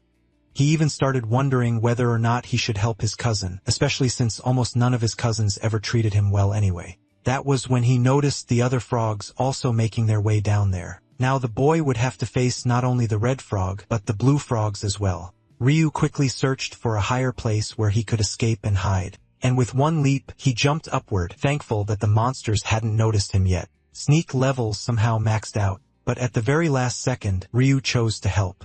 And after jumping forward, he prepared himself to strike the frog. The monsters all looked upward, and with electricity gathering around him, he prepared his electrifying aerial attack. In an instant, every single frog was struck by the attack. Afterward, he put away his weapon and extended his hand, asking whether the boy had gotten hurt. At that moment, Ryu confirmed that it really was his cousin Sing, and the bully was standing there furious, saying he never needed Ryu's help in the first place. Right then, Ryu realized his cousin was hopeless. And honestly, it probably would have been better if he had just walked away and left the guy there suffering. He even asked Sing why he was getting humiliated by monsters that week, and the guy immediately started yelling, claiming that Ryu had actually interrupted his hunt. But our protagonist fired back, saying that his cousin was nothing but a complete liar. And just like that, the two of them started arguing. At that moment, one of the blue frogs suddenly returned. Our protagonist remembered there had been 4 blue frogs, not 3, which meant one of them had been hiding the entire time. He looked at his cousin and came up with a brilliant idea, saying that since Sing complained about him stealing the hunt, then he would leave this frog for him to handle alone. And just like that, he ran away, leaving his cousin there paralyzed by poison and forced to deal with the monster himself. Cold. Absolutely cold. At that moment, the frog let out a loud croak, and we could see Sing already trembling in fear. Meanwhile, the boy's parents were watching everything from the top of the mountain. Sing's father was furious because Ryu had abandoned his son behind. He even went over to complain to his father, saying that Ryu was a complete coward for refusing to help his son. But then Sanji stepped in and started defending Ryu instead. Old Vang asked Sanji what exactly the boy was supposed to do in a situation like that. And our protagonist's father responded that everyone had to survive on their own, while also mocking his brother-in-law by asking if his son couldn't handle himself alone. At that moment, the grandfather placed his hand on the protagonist's father's shoulder and admitted that he agreed with Sanji, saying his grandsons needed to learn how to survive by themselves. At the same time, Old V was slightly surprised because his youngest son was openly standing against his brother-in-law. That's because, guys, our protagonist's father was usually very peaceful and always let his brothers walk all over him. Old Vang stared upward with a serious expression because he was carefully analyzing his grandson's abilities. Ryu possessed an incredibly powerful blue lightning ability, and the old man was honestly shocked by this because, until now, his grandson Ryu had always looked like a completely helpless bunny.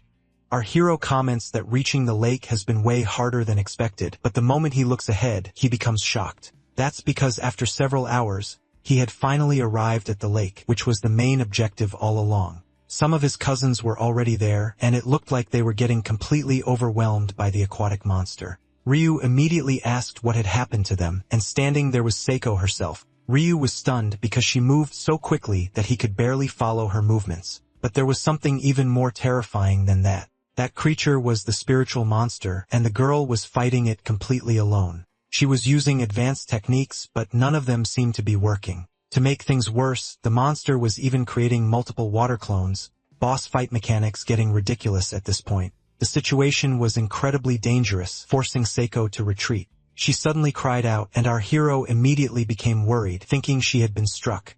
But in reality, she was suffering from the effects of the paralyzing poison. Ryu knew he had to step in now because otherwise, his cousin could end up suffering even worse injuries. On the edge of the lake, the other cousins were completely terrified. With those fruits, he knew he could restore some of his cousin's energy so they could fight at full power again. And honestly, that sounded like a really solid plan. If possible, he could hand out all the fruits so everyone could battle at maximum strength and increase their chances of winning. Buff distribution arc begins. Meanwhile, Seiko was still trapped in the middle of the lake with her leg paralyzed from the poison. And to make matters even worse, countless monsters surrounded her from every direction. The creatures immediately launched an attack against the girl. For a moment, she truly believed this would be the end for her. Even so, she refused to give up and slowly took a deep breath. Then she used every last bit of strength remaining in her body to defend herself. This was the King of Beasts style 6th form. With that technique, she managed to slice through the water clones. A powerful flash of light burst across the battlefield, and now she unleashed the lion's impetuous dance, a blue lightning technique. With that attack, she cut through the water clones once again. We could already tell the girl was insanely strong, guys, and she even activated the 3rd form of the King of Beasts style. However, the paralysis started spreading into her arms, and she realized she wouldn't be able to block the next attack. Now she was truly in danger. But right at that moment, Ryu suddenly appeared and quickly told her that he would attack from the right while she only needed to focus on the left side. She glanced to the left and saw the monster charging directly toward her. Yeah. Definitely not the kind of thing you want sprinting at you. At the same time, he also activated his blue lightning technique while trying to protect her. The girl even wondered who this boy was, but after getting a better look at him, she finally recognized him. It was her cousin, the same so-called useless boy everyone always mocked. She even asked why he had chosen to help her. And with surprising courage, he answered that he wanted to cooperate with her to defeat the monster together. At that moment, her body could barely move anymore. She thought it was all over, but our protagonist willingly put his own life on the line just to save her. And together, the two of them managed to destroy those water clones. The girl realized he wasn't the worthless failure everyone claimed he was. He then called out to Seiko and pointed toward himself. With complete confidence, Ryu asked whether she would be willing to cooperate with him. The girl immediately hesitated. Cooperate? Could they really work together? Wasn't this supposed to be an individual challenge? He then explained that, if they tried fighting the monster one-on-one, none of them would stand a chance. As he looked toward his cousin, Seiko, he remembered how she appeared later in the game when she was older. The other cousins also entered the lake to join the battle, and Seiko immediately told them to fall back so they could come up with a strategy first. Meanwhile, high above on the mountain, the parents nervously watched everything unfold while old Vang remained completely silent. The parents were terrified because their children were fighting on the surface of the water itself, and that made the entire situation extremely dangerous. Some of them even tried to get old Vang's attention, saying their children were in serious danger. The eldest son suggested lowering the difficulty of the training.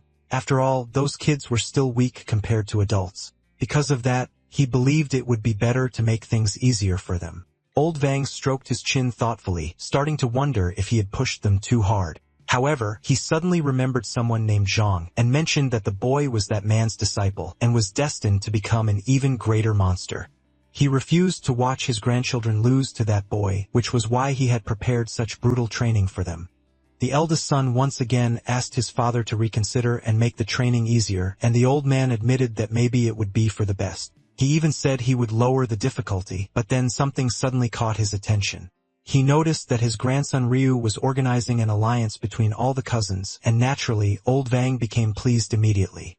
Plot twist unlocked. He declared that he would not lower the difficulty after all. First, he wanted to see exactly what the kids were planning, because it looked like his grandson still had a hidden card to play. Ryu proposed forming an alliance, but his cousins instantly complained that they wouldn't cooperate with him because he was weak and nothing more than a useless failure. However, Seiko stepped in and told them to trust Ryu because she had personally seen that he wasn't a failure, and she even admitted she couldn't defeat the monster alone and needed everyone's help. Besides that, there was something important that only Ryu possessed. The boys immediately asked Seiko what exactly Ryu had that was so important, and she remembered that he had handed her one of those magical fruits earlier. Our boy simply laughed and dumped all the magical fruits and flowers out of his backpack. Those were healing items and physical enhancement materials, but the cousins instantly became suspicious, thinking Ryu was trying to trick them somehow. But our protagonist explained that if they refused to cooperate, every single one of them would lose, and he was even offering the fruits to them for free. If they ate the red fruit, their strength would recover immediately. On top of that, all the adults were watching them from above, which meant the boys needed to prove they weren't useless. If they received a low score during their grandfather's training, they would become a disgrace to the family. Because of that, he proposed that all of them work together. There were only 52 minutes left before the training time limit ended, guys. Time pressure hitting harder than the boss itself. After hearing that, everyone finally agreed and ate the fruits. But suddenly, someone appeared while shouting Ryu's name, and we saw that it was his cousin Sung. Our hero simply turned around and asked if he was still alive. But the boy became furious and immediately snatched the fruit from our protagonist's hand. Ryu only allowed his cousin to eat the fruit because the more people helping in the battle, the better their chances would be. The boy then clapped his hands to get everyone's attention and asked if they had already recovered their strength because now they needed to discuss the strategy, and he proceeded to explain the entire plan to his cousins. Seiko would handle the right side of the boss while he would attack from the left. Seiko even asked if she really had to take the right side.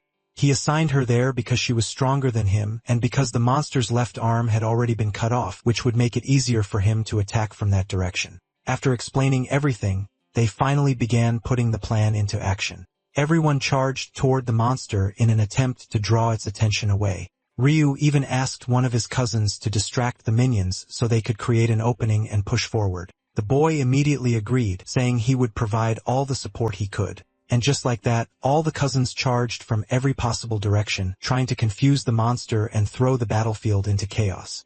Raid boss mechanics officially activated. Meanwhile, Ryu and Seiko took advantage of the distraction and moved in from the flanks.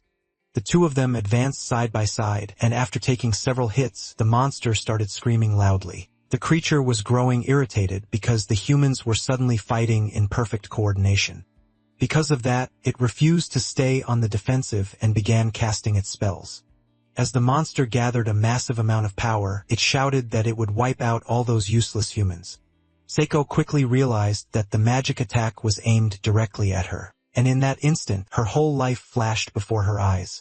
At the very last moment, Seiko managed to dodge by leaping backward. Ryu noticed that the monster still had techniques it hadn't revealed yet, and during the counterattack, Seiko activated the offensive style of the King of Beasts' third form. Then she unleashed the Lion's Iron Divider, slicing the monster straight through the middle. However, even that wasn't enough to defeat the creature. Meanwhile, our protagonist sprinted toward the rear of the battlefield and activated the first form of the offensive King of Beasts style. That technique was called Lion's Fury, and it struck the monster mermaid directly in the back. But the creature barely avoided the attack, taking only a shallow hit. Seiko knew it would be extremely difficult to land another clean strike against the monster. With a furious expression, the creature began cursing at them. She understood that, among all those kids, these two were the most troublesome opponents. Ryu knew time was running out, so they needed to act fast. They still had the advantage, which meant they had to keep applying pressure. And with that, the two of them rushed forward at full speed once again. The monster looked like it was preparing another attack, so both of them retreated, and Seiko said she would stay there and try to protect him. After quietly whispering a new strategy to Ryu, the two charged in once again. This time, they unleashed several techniques simultaneously, leaving the monster unable to decide which attack to defend against. After pulling back, Ryu asked Seiko if she had managed to hit the monster, and she replied that the cut had only been superficial. Still, even if the damage was minor, they were finally managing to injure the creature. At that moment, the monster tried to slam its tail directly into Ryu's face, but he dodged the attack. Close call. Bro almost got sent into spectator mode. This monster clearly had plenty of hidden tricks left. The creature angrily claimed that if its arm had still been intact, it would have already crushed all the children. First, it planned to eliminate the boy who was acting as the mastermind behind the attack. But Seiko suddenly appeared behind the creature and sliced off its tail. She even mocked the mermaid by asking where exactly it was looking. The creature let out a painful scream, and Ryu immediately took advantage of the opening to charge forward with full force. This was the defensive style of the King of Beasts. Third form, Lion Barrier. The two of them were moving in complete synchronization. And from the observation screens above, even the adults started commenting on how perfectly coordinated the pair was. Xing was absolutely boiling with jealousy because his own son wasn't standing out at all, while old Vang kept praising those two non-stop. Furious, he demanded to know how Ryu was managing to fight on the same level as Seiko. One of the parents suddenly shouted for everyone to look because Seiko was using blue lightning once again. That was an advanced technique, and old Vang looked incredibly proud of his granddaughter. However, there was something else catching his attention. It was the fact that our protagonist, who was 2 years younger than her, was also capable of using that same technique. Ryu began breathing deeply, trying to sharpen every single one of his senses to the limit. And the moment he opened his eyes, he felt like he had finally understood how the technique truly worked. The parents immediately started shouting in amazement, saying these children were unbelievable. Not even the clan leader could believe what he was witnessing. The old man was completely shocked. Guys, that's because our protagonist had fully activated blue lightning, and that was extremely dangerous because the spell itself could destroy their bodies. Power up with self-damage included. Truly an anime classic. And just like that, both of the kids unleashed the King of Beasts technique together. Fifth form, the creature immediately screamed that it needed to dodge or it would die. Then both Ryu and his cousin launched themselves forward with the lion assault. And with that attack, the monster was split apart by 2 diagonal slashes. Overfilling with aura, they completely cleared the portal. The adults simply couldn't believe what they had just seen. Laughing proudly, old Vang declared that his grandchildren were truly incredible. All this time, he believed Ryu was nothing more than a weak little rabbit. But now he realized the boy was actually a lion cub. Suddenly, notifications began appearing. Ryu had earned a brand new title called Lion Cub. He now had the option to replace his current title with this new one. The boy turned towards Seiko and told her she fought really well and she praised him in return. Whenever he obtained a new title, he would gain additional rewards along with new stat bonuses. However, he felt a little hesitant about accepting the Lion Cub title. And remember guys, he was the only person who could actually see these status notifications. Still, he felt happy because he had received this notification thanks to finally earning recognition from his grandfather. Back in the past, everyone looked at him like he was nothing more than a miserable little rabbit. Not even Grandfather Vang paid attention to him before. The notification asked whether he wanted to replace the rabbit title with the Lion Cub title. This new title would grant him a 10% increase to his strength-related abilities. However, the rabbit title gave him much higher luck stats, around 30% extra. So he started thinking carefully because if he replaced the rabbit title, his evasion would drop drastically, min-maxing stats in real life now. Because of that, he decided not to switch titles for the time being. At that moment, his cousin asked why he was standing there frozen while staring at the portal message. And since she couldn't see his status notifications, he awkwardly tried to play it off, saying he was just looking at the portal message to read some of the information written there.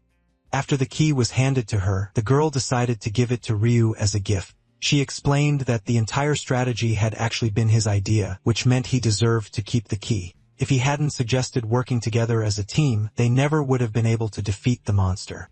That was exactly why she had already made up her mind to hand the key over to our boy. And in an incredibly adorable way, she thanked him. The guy even started blushing from embarrassment. Bro's emotional defense stat instantly dropped to 0. And just like that, he accepted the key. At that moment, someone suddenly appeared behind them. It was one of the adults congratulating them for successfully clearing the portal. He even asked them to hand over the portal key so he could deliver it to the clan leader. The boy became slightly disappointed because the key he had worked so hard to earn would now end up with Grandfather Vang. Right after that, he mentioned that he had one question to ask.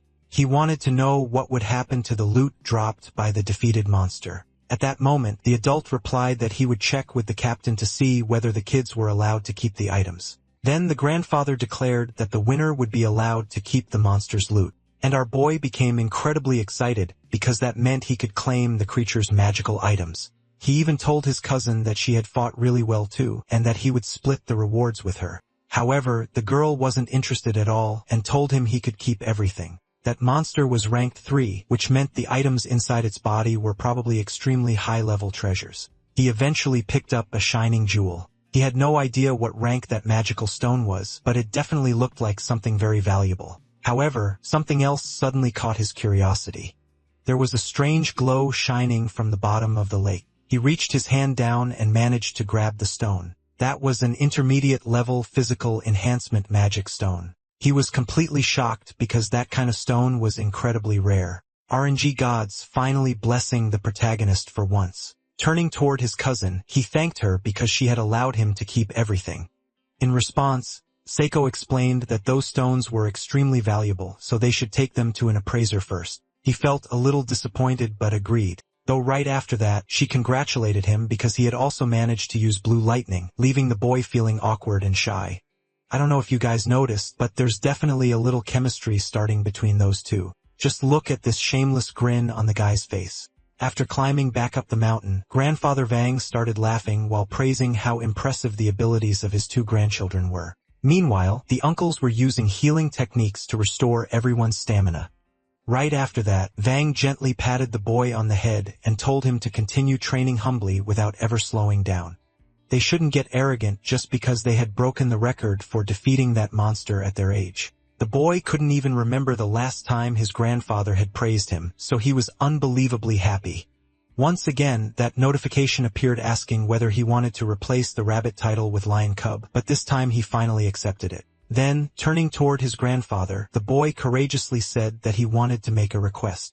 He wanted permission to enter the Divine Swordsmanship family treasury, and the old man stared directly at his grandson. That place contained countless rare treasures, and soon they were escorted there. He felt a little nervous because he feared his grandfather might refuse. All of the family members followed Ryu and Seiko together. His father even walked over and told the boy he had done an amazing job during the test. Still looking suspicious, Sanji asked his son how he knew the properties of those fruits, especially since he had never taught him that information.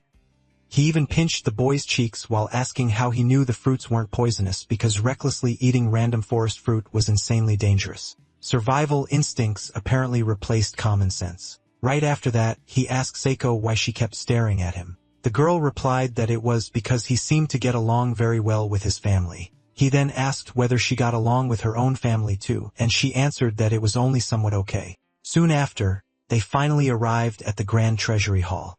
That was the place where most of the treasures belonging to the main Doan family house were stored, and they were among the very few children in the family's history who had ever earned the right to enter that treasury. Then the grandfather opened the doors for both of them and told them to choose one weapon each, and the moment they stepped inside, they were completely stunned. They were allowed to take any intermediate-level treasure they wanted, so the two of them started walking around the room, searching for the weapon they would choose. And the quality of the items there was unbelievably high, guys. There were even thunder elixirs capable of granting absurd amounts of power. There was also a blue gate key that could allow someone to enter the training chamber where Kong, the protagonist of the game, had once trained. But then Seiko called out to Ryu, saying there were other rooms further down that side. And just like that, she invited her cousin to go take a look. They arrived at an area filled with legendary swords. There was one sword in particular that immediately caught their attention. The boy knew that sword would eventually be used by the future leader of the divine swordsmanship family. He even told her that she should choose one of those legendary swords because it perfectly matched her fighting style. And the moment the girl looked at the sword she would wield later in the game's story, she became completely mesmerized. The boy already knew she would use that sword in the future during the game's storyline. Because of that, he was already imagining how she would react. He quickly grabbed the sword and told her she should definitely choose that item. Feeling a little shy, she asked whether he didn't want the sword for himself, but he refused. He even explained that the Mist Beast sword didn't really suit him because his powers were different from hers. As he handed the sword over to his cousin, he told her that it matched her perfectly. Then she gently touched the sheath, and with an adorable smile full of excitement, she said she absolutely loved the sword. He also smiled happily and told her to take good care of the weapon. Right after that, he started searching for a weapon that would suit his own fighting style. He simply took one step to the side and reached for a sword. That was the exact weapon he had chosen. He even wondered if the strange feeling he was experiencing right now was the same thing Seiko had felt a few moments earlier. It was almost as if the sword itself had chosen him. He could feel the blade calling out to him, and when he unsheathed it, he realized it was no ordinary sword. It possessed an incredibly powerful and durable blue blade. The stats of that sword were insanely high. Loot rarity just casually breaking the system. And when Seiko saw the weapon, she immediately commented on how cool its design looked. The blade carried a reverse symbol of vulnerability engraved into it. He knew that simply by holding this weapon, his power level had already increased dramatically. With a sword like this, he could easily kill all of his enemies. But after remembering Ravana, he decided he didn't want to kill anyone because his goal was to guide the girl toward becoming peaceful. That meant he needed to set a good example himself. He even started rushing Seiko, saying they should hurry up and leave because everyone outside was already waiting for them, and now they would walk out carrying their brand new weapons. Outside the room, the grandfather praised them, saying both of them had made excellent choices. He even reminded them to take proper care of the swords because they were extremely powerful weapons. The boy nodded while gripping the sword tightly. Right after that, he called out to the patriarch. He explained that since he had obtained a new weapon, he also wanted a new form of training. Because of that, he wished to learn a technique directly from his grandfather. The moment everyone heard that, they were completely shocked. The guy really had guts, guys. Not only did he ask for a treasure, but now he was also requesting a sparring session with his own grandfather, the patriarch of the Zan family. Bro really unlocked fearless dialogue options overnight. But instead of getting angry, the old man laughed while stroking his beard and admitted that it had been a very long time since he last trained with his sons, let alone his grandchildren. He even declared that he wouldn't train only Ryu, but all of the grandchildren gathered there. Ryu bowed respectfully and thanked him for the opportunity. The only reason he was able to do something like this was because he had finally acquired the courage skill he had been searching for. Soon after that, they all headed toward the dojo to begin basic training. Sanji stood there cheering for our protagonist alongside his wife and Ryu's little sister, who was happily jumping around nearby. As he approached his son, the boy's father warned him to stay focused throughout the fight because Grandfather Vang would definitely not hold back. No matter what though, this was an incredible opportunity to train with his grandfather and learn new skills. After all, guys, old Vang was considered one of the strongest people in the entire world. The boy stepped toward his grandfather, and after the old man drew a wooden sword, he told the boy to fight with his full strength. Ryu knew his grandfather was only testing him, but of course, he wasn't going to use all his power because that might force the old man to respond with even more strength. After drawing his sword, he declared that he wanted to fight against the strongest swordsman in the world. The grandfather realized that his grandson truly possessed the determination to become stronger and was no longer the timid little rabbit he used to be. The old man even became a little embarrassed by the praise and said he wasn't actually the strongest person in the world. However, he still wanted to demonstrate one of the basic techniques he knew. Since he also possessed the beast sword techniques, he decided to show them to his grandson. As he raised his sword, he explained that the skill was incredibly powerful. And the moment Ryu faced his grandfather directly, he was overwhelmed with fear because the old man looked like a monster unleashed from its cage. Yeah, that is definitely not a friendly aura. His entire body started trembling uncontrollably.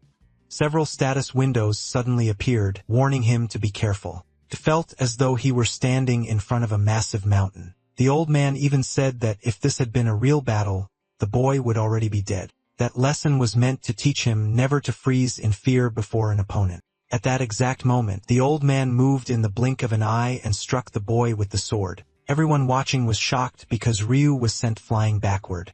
He managed to lessen some of the impact by jumping back repeatedly until he finally slammed into the wall with his back. After collapsing onto the ground, he realized that the difference in power between the two of them was absurd. His grandfather wasn't even on a human level anymore. Ryu kept thinking to himself. It was obvious that his grandfather was more than 1,000 times stronger than him.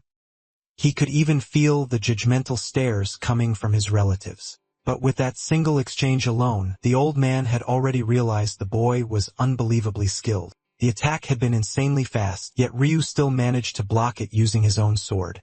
At the last possible moment, he not only blocked the strike but also redirected the force of the attack, greatly reducing the impact. In other words, if the boy hadn't done that, the blow definitely would have knocked him unconscious. Lying flat on his back, he complained that he was out of breath. And while laughing, the old man admitted that his grandson was actually a terrifying child. The boy couldn't understand why the old man kept saying he was amazing. As he walked closer, the grandfather told him that he still had enough energy left to survive another strike. That was why he needed to stand back up. How am I supposed to stand up? You're trying to kill me at this point. However, he realized that his grandfather had finally acknowledged his potential. And at that same instant, a status window appeared before his eyes. He had obtained the courage skill at level 1, and he even thanked the system, saying that this reward was actually incredible. The grandfather looked at him and asked what exactly he was talking about. Trying to play it off, he quickly said that he wasn't planning to train again because his whole body was already completely wrecked. Sanji asked whether his son was really that injured, and after confirming that the boy was fine, he walked over to speak privately with his own father. After standing back up, the boy watched his father having that conversation. Thanks to Ryu's request, the old man had decided to train not only the grandchildren, but all of his sons as well. And Ryu realized that both his father and uncles were genuinely scared of training with Grandfather Vang. Honestly, understandable reaction. Once the training ended, Yuna ran over to her father, saying she was worried he might get hurt. Meanwhile, our protagonist became curious about what exactly his father had been discussing so seriously with his grandfather. However, Sanji simply patted his son on the head and said it was nothing important. Still, the boy remained suspicious because it definitely looked like his father had been talking about something serious. After that, we saw that the grandfather had truly stopped holding back during the training with his grandchildren, and every single one of them ended up injured, including Seiko. When it became Sang's turn, he was trembling in fear so badly that the moment he got hit, he was launched flying backward with blood pouring from his nose. And someone immediately took advantage of that opening to snap a picture. And of course, it turned out to be our protagonist sitting inside the car laughing because his cousin had gotten absolutely destroyed by the grandfather. The old man already knew that those two grandchildren were the strongest among them and would benefit the most from their new weapons. Inside the car, Ryu quietly gave thanks for the amazing day he had, since he had managed to become much stronger. Soon after, they returned home to begin another week filled with battles and training. That night, he was already resting in his room, and the boy was so happy about getting that sword that he literally slept beside it. Yuna was also sleeping while hugging her stuffed animal, but we could see that Lena was alone in her bed. That was because Sanji remained deep in thought after the conversation he had with his father. During that discussion, the old man had told Sanji that he needed to become stronger in order to protect his son Ryu. That was because his other brothers disliked Sanji and constantly caused problems for him.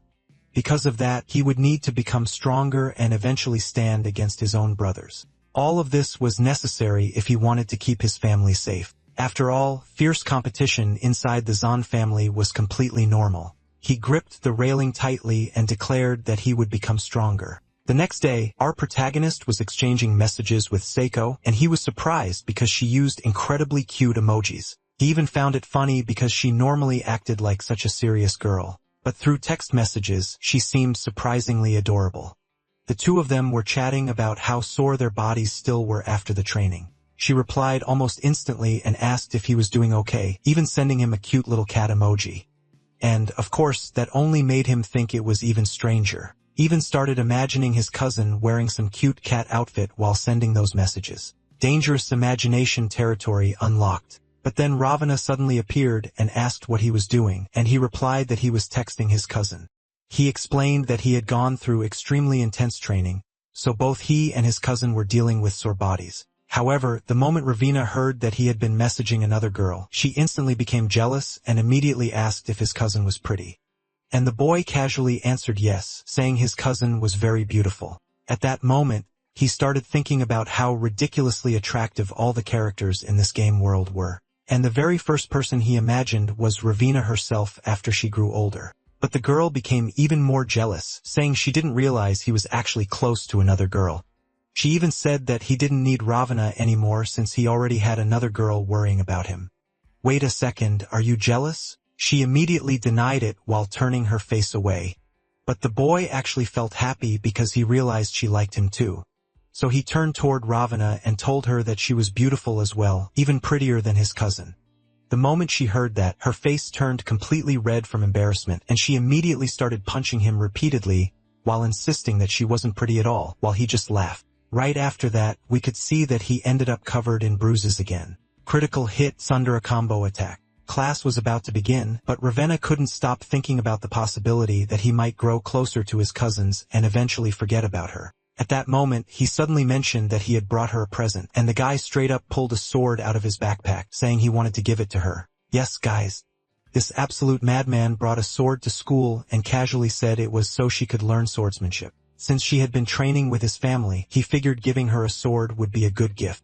And when she looked at the blade, she could see her own reflection staring back at her. She was scared to even hold such a weapon and kept asking whether it was really meant for her, and he confirmed that it was. She genuinely loved the gift and even promised she would make good use of it. The other students found the whole thing fascinating and immediately rushed over to look at the cool sword, asking Ryu if he was really the one who brought it. The girl noticed that her friend was suddenly becoming extremely popular, and she became incredibly embarrassed. The boys started asking whether Ravenna was planning to become a hunter too, and they even commented on how awesome she was. As he looked at the girl, he realized she was finally starting to get along with her classmates.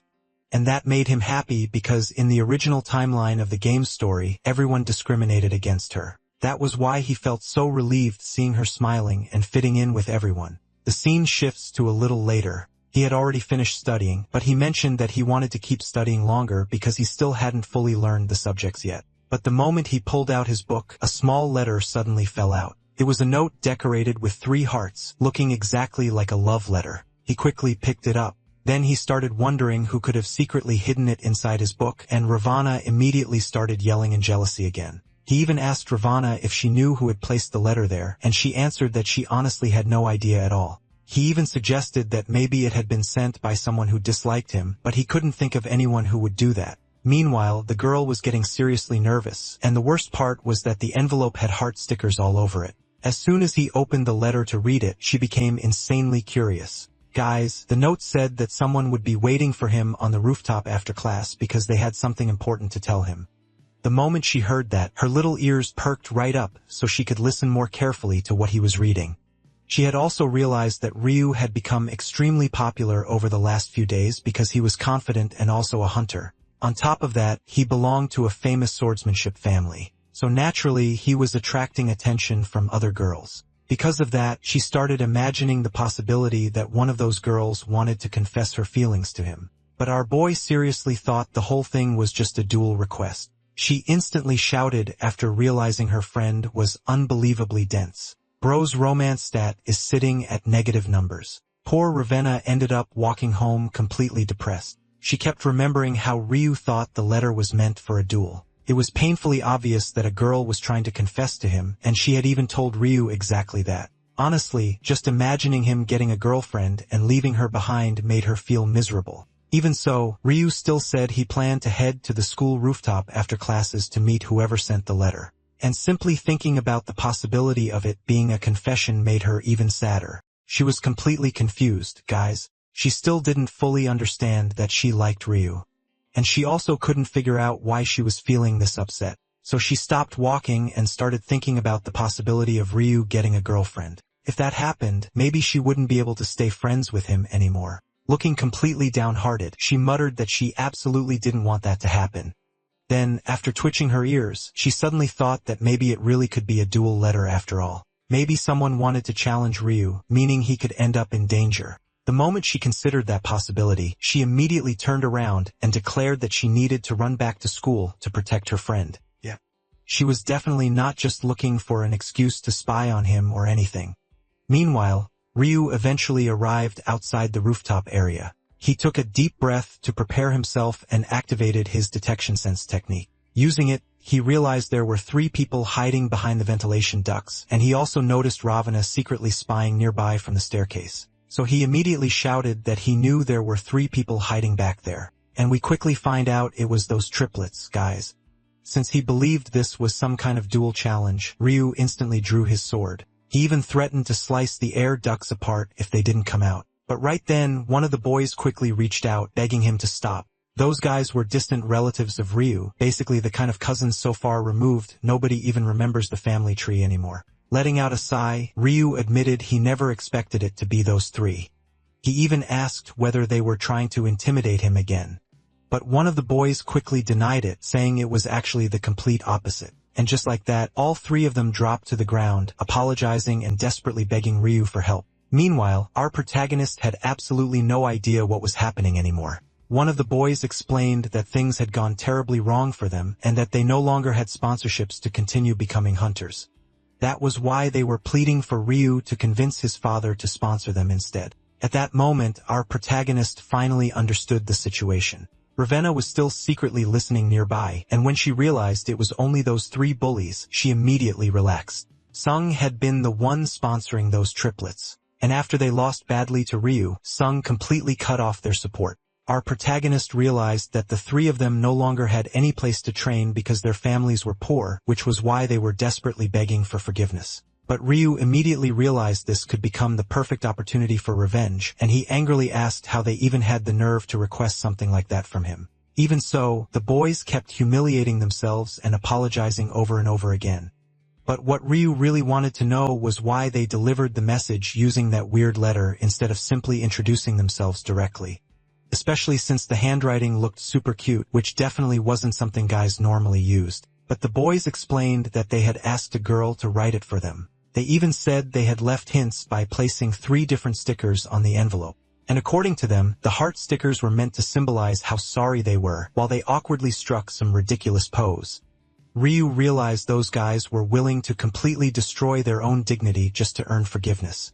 Meanwhile, poor Ravenna was secretly watching all of this embarrassing nonsense unfold. Second-hand embarrassment damage activated. The boys continued humiliating themselves while desperately begging to be forgiven, and Ryu simply stood there watching the entire thing.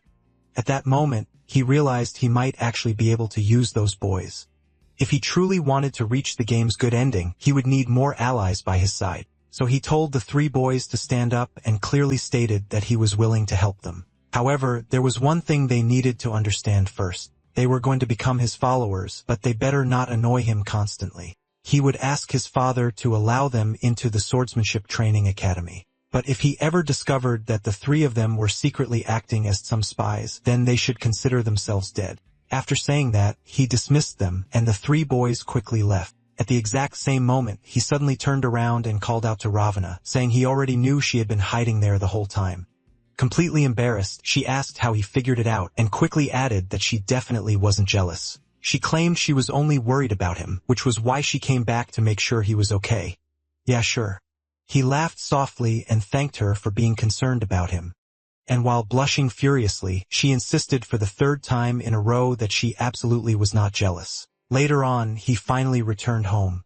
The boy's father said that he had finally managed to find the mage Ryu had asked about. At first, he didn't remember who she was, but the moment he recalled that she was the incredibly powerful mage from the game, he was immediately shocked. Her name was Aina, and she was a mage who would personally come to their house to perform an evaluation. At long last, the big day had arrived. Ravina came to his house very early in the morning since it was the weekend and a mage would be testing her abilities. Lena thanked the little girl for waking up so early on a weekend, but Ravina replied that it wasn't difficult at all and that she barely slept because she was too anxious. After taking his friend's backpack, he felt happy seeing how excited she was too. She went upstairs to his room to play with Lilica.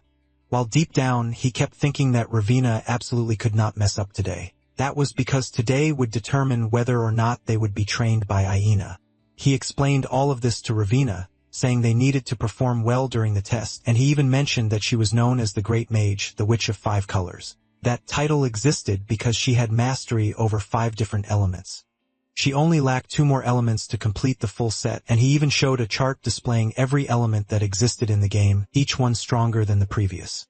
People were naturally born with affinities towards certain elements, but with enough training, they could eventually learn to control others as well. In the game, this witch would later become known as the Witch of 7 Colors, because she would master all 7 elements. However, at this point in the story, she still only controlled 5. She still had 2 left to conquer. After hearing all those stories about how incredible the witch was, Ravenna immediately became insecure and said there was no way she could pass the test. But our protagonist remained confident, because according to the game's story, Ravenna would become one of the strongest witches in existence, and would almost achieve a perfect score during the exam.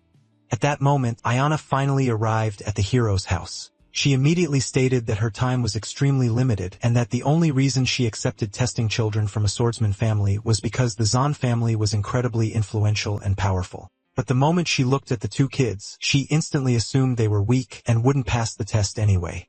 She started roasting both of them right from the start, leaving the 2 completely embarrassed and feeling terrible. Savage NPC introduction unlocked. The boy couldn't help thinking that she was way too strict and harsh toward others, although deep down he knew she actually had a good heart. In a cold and serious tone, she told them to begin the test immediately, and if neither of them passed, she would leave right away.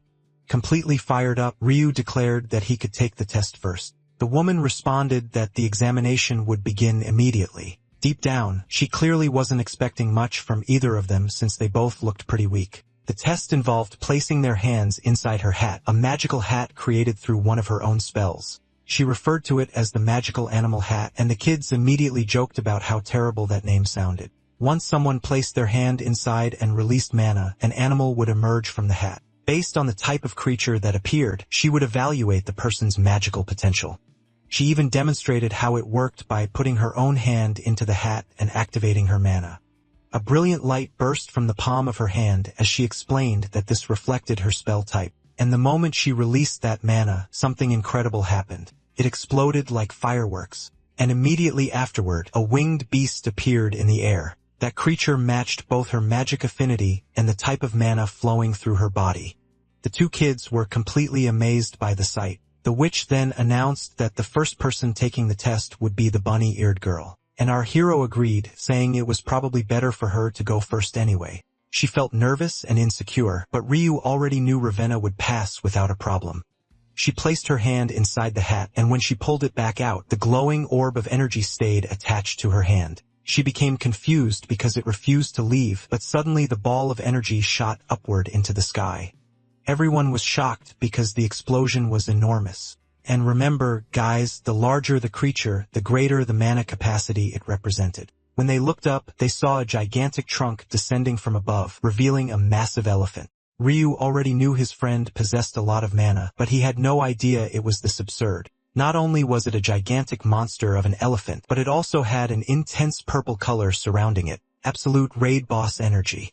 The woman immediately shouted at him to figure out some way to make the girl cancel the spell. They even started throwing random objects at the elephant, but nothing happened. The witch explained to the boy that the only way to undo the spell was through the person who originally cast it. But Ravina was completely frozen in shock, guys.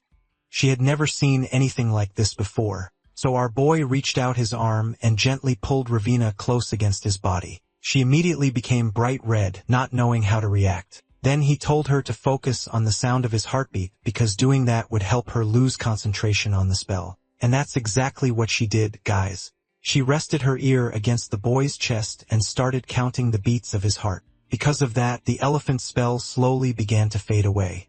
And just as they were about to get crushed beneath its feet, the girl finally calmed down. And like that, the spell disappeared completely. Deep down, we could tell she was secretly enjoying being held in his arms. Right after that, she fell to the floor apologizing repeatedly, saying she didn't do it on purpose. He reassured her that everything was fine, and that she just needed to calm down. Iona then walked closer and declared that Ravina would become a great mage one day. She even placed a hand on the girl's shoulder and said she wanted to take her as her apprentice. She asked it directly and without hesitation. Guys, would you like to become my witch apprentice? The scene then shifts to later that same day, and after hearing the whole story, Sanji became incredibly happy. He even told his father that Aina had personally said Ravina possessed an extremely pure and gentle form of mana. And the boy's father became overjoyed as well, saying it would be an incredible thing for her to train under such a powerful witch. Next, he called out to his father and asked whether their family would also sponsor Ravina's magic academy. The man clearly understood how valuable it would be to have that girl as an ally, so he agreed without hesitation and even told his son to stay close friends with her. She had the potential to become an unbelievably powerful mage, maybe even one of the strongest in the entire world. But our protagonist was secretly worried that she might devote herself completely to magic, stop practicing swordsmanship, and eventually drift away from him. Still, his father reassured him that they could continue helping her no matter what, and that she would never simply cast them aside. The boy was scared, guys, because he already knew Ravina's future. One day, she would become an evil witch driven by the desire to destroy the world. She would not stay this sweet and lovable forever. She was destined to become a villain. Changing the subject, his father asked how he himself had performed during the test. Lena and Yuna immediately got excited and started asking whether he had summoned a powerful beast too. The two kept bombarding him with questions, asking what kind of creature it was, whether it was huge, what color it had, and everything else imaginable. So he explained that he placed his hand inside the witch's hat and gathered mana into his palm. He had been unsure whether he would even pass the witch's evaluation, but in the end, he released the magic upward. A brilliant flash erupted, and from it appeared a giant paw covered in white fur. The three of them were completely stunned because the creature turned out to be a lion with the face of a rabbit. When he described it to his family, they looked absolutely shocked, and his little sister even said it looked ridiculously weird. In other words, he had successfully passed the witch's test. She even told him that his summoned creature was one of the strangest beings she had ever seen. And to make things even funnier, everyone burst out laughing because it basically looked like some kind of rabbit-cat-lion hybrid. Even Ayana became interested and said she wanted to train him just to discover what kind of magic he would eventually develop. On top of that, his attribute was light while Ravina's was darkness, which were precisely the final two elements she needed in order to master every existing element. The boy honestly found it a little embarrassing that he had manifested a bunny lion. But returning to the present, after telling everything to his family, he became fired up and declared that he would grow much stronger. And so, their training under the Witch of Five Colors officially began. A long time passed after that, guys. Our protagonist's father managed to obtain a far more important position within the family company, and everyone congratulated him for it. Meanwhile, our hero found the whole thing strange because he had unintentionally started changing the original storyline of the game. He even suspected that all of this was happening because of his influence. In the game, the boy's father would lose the succession battle to become the next patriarch. But now, his father was competing against his older brothers for the position of family head. His father even joked around saying his son no longer needed to worry about causing trouble all the time.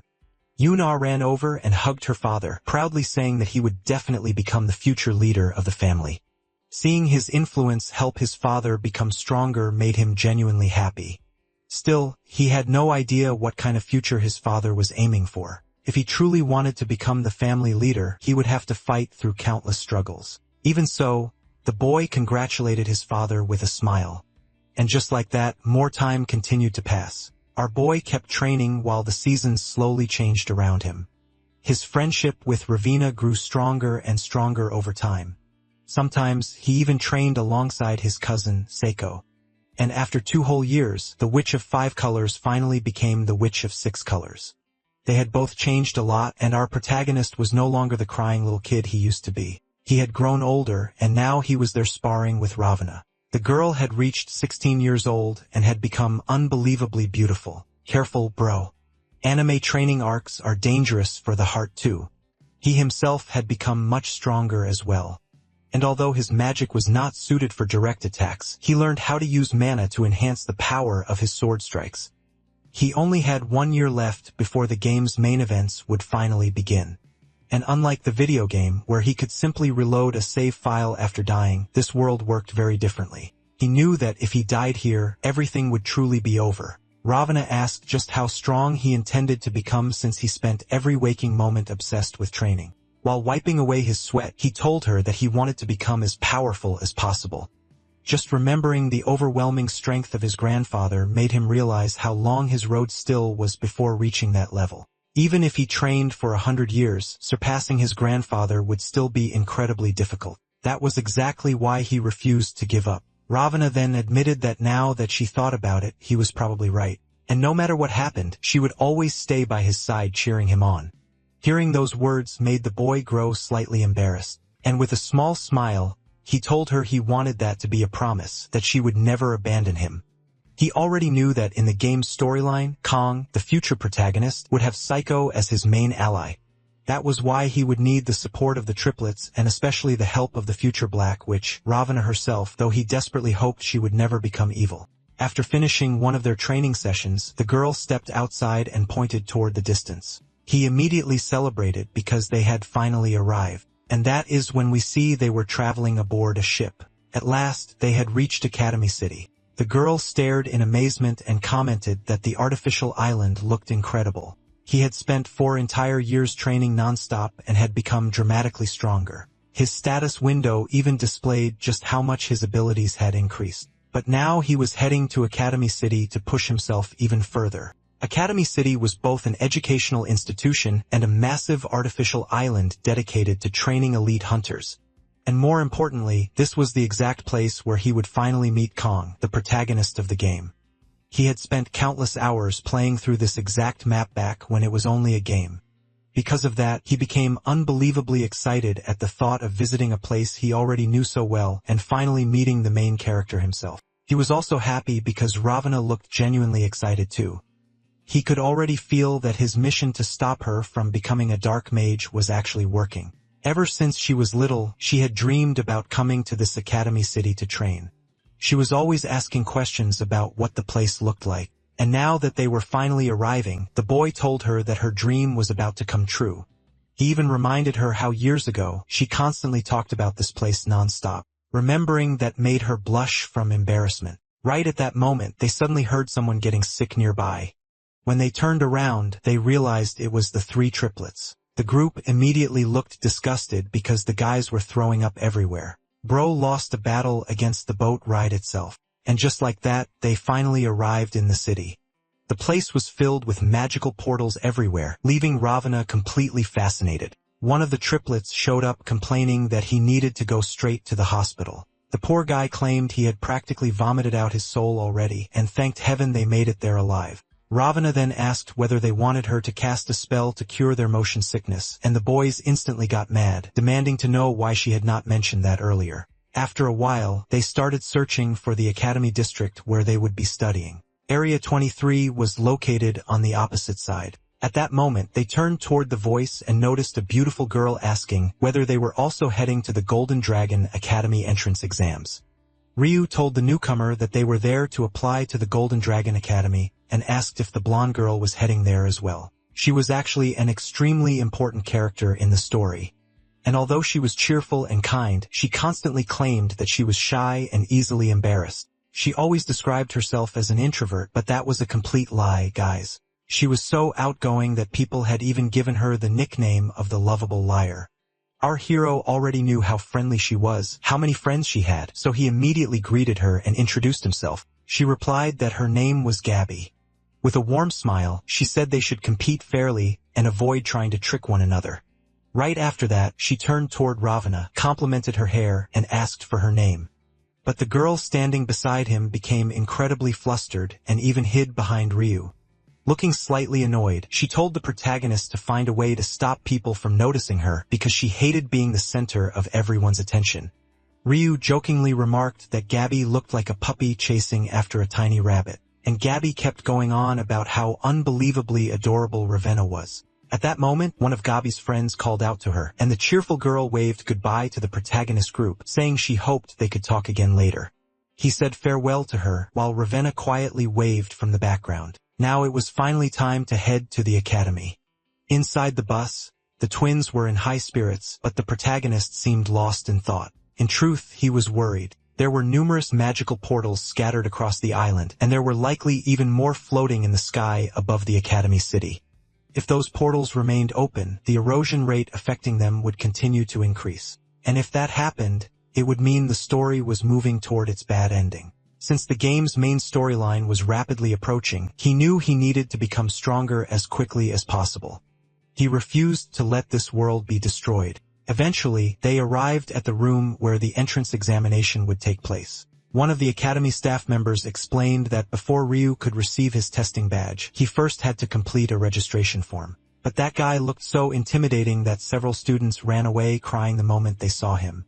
Ravenna asked what was going on, and Ryu explained that some people were simply terrified of submitting the paperwork. One of the agreements they had to sign stated that they would not file complaints even if they died from a fatal injury. In other words, guys, attending this academy could literally get you killed. But he assured Ravenna not to worry because neither of them would go down that easily. At that moment, someone with a powerful aura caught Ryu's attention.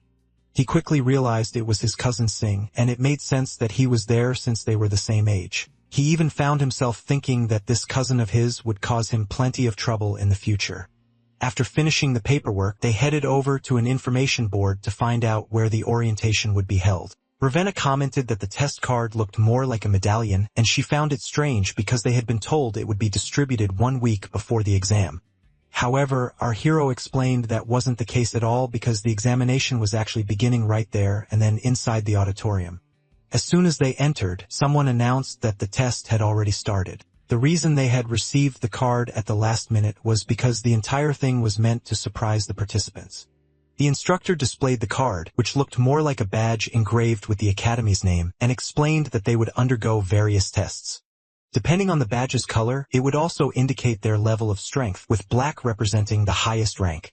They would have 1 full week to complete numerous challenges spread throughout the city. That badge, which served as the test card, also tracked their vital signs. This purpose was to monitor the physical condition of every participant. They were also forbidden from staying too far away from the badge for extended periods, or they would receive penalties.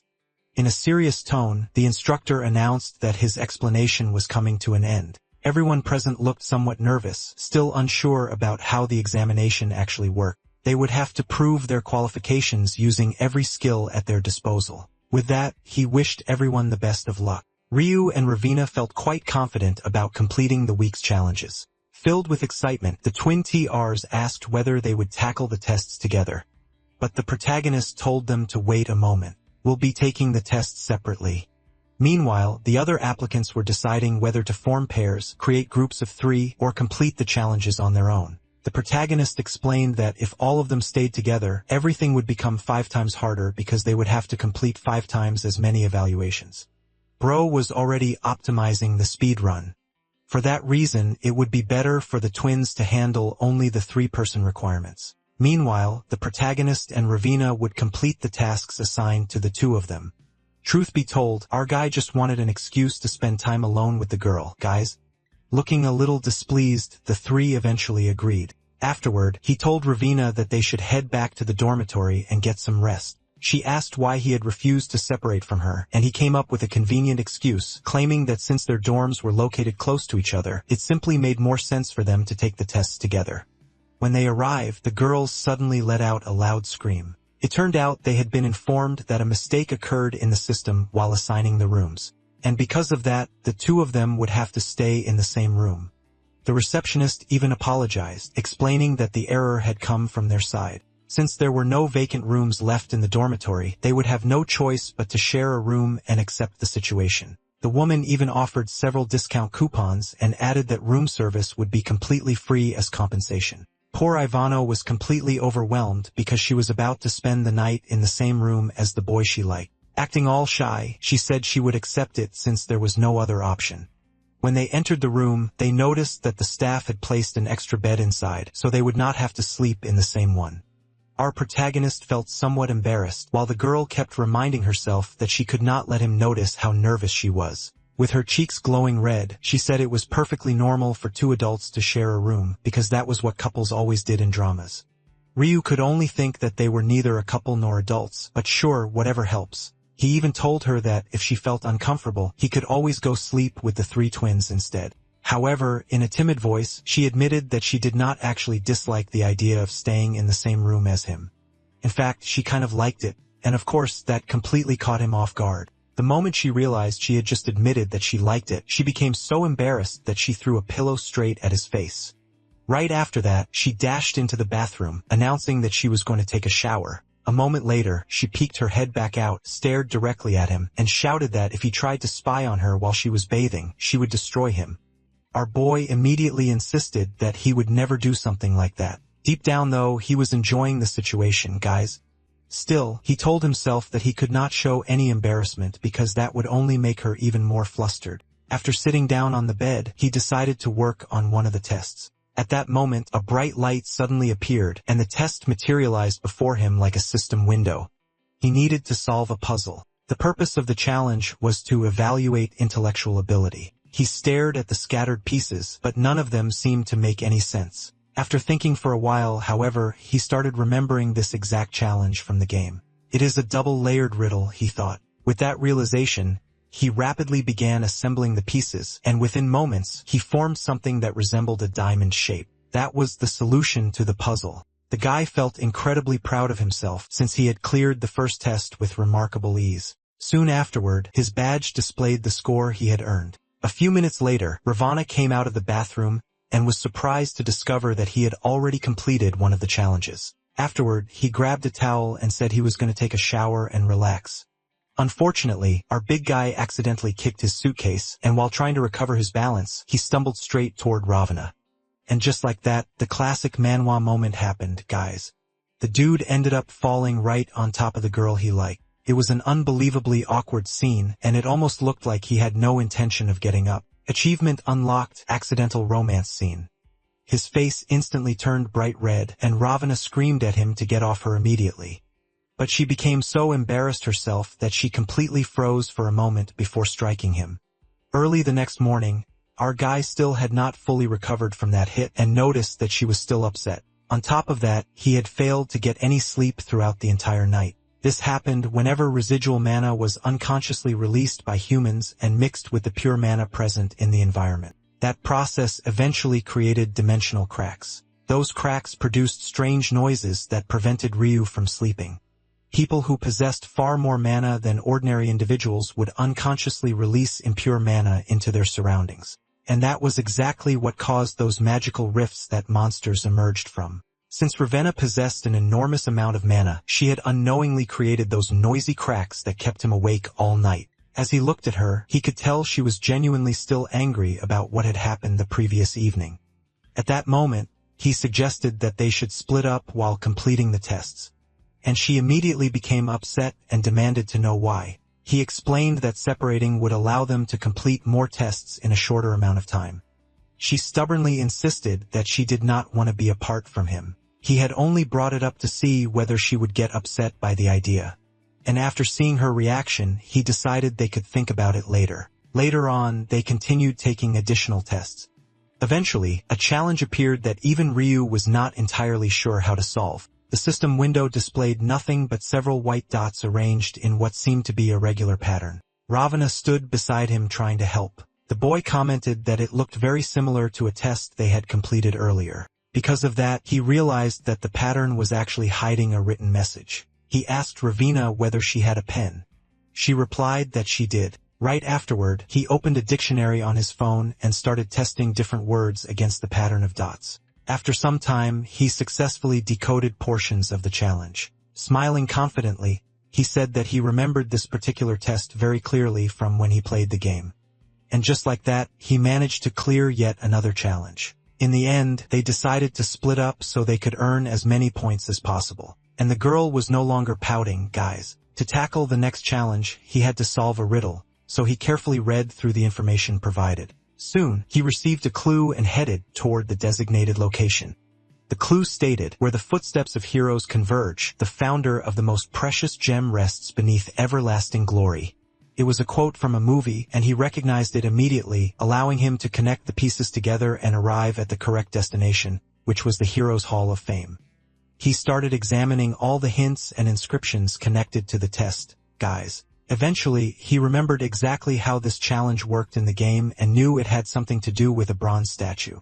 Since the first clue mentioned footprints, he figured he needed to find a statue that had visible feet. When he got closer, he noticed a diamond-shaped mark identical to the figure he had assembled during the first test. That was how he found the piece he needed. The moment he brought his badge near it, the symbol began glowing brightly, and another challenge was successfully completed. As the days passed, he continued clearing one test after another, including several that involved physical activities. He accumulated so many points that his amulet changed colors from white to gold, then green, and eventually reached the highest possible rank. He even managed to attain the blue tier. When he met up with Ravina, she proudly revealed that she had also reached the blue rank, which was the maximum color attainable during that phase of the challenge. However, something soon caught her attention. She pointed out that several hyenas seemed to be watching them.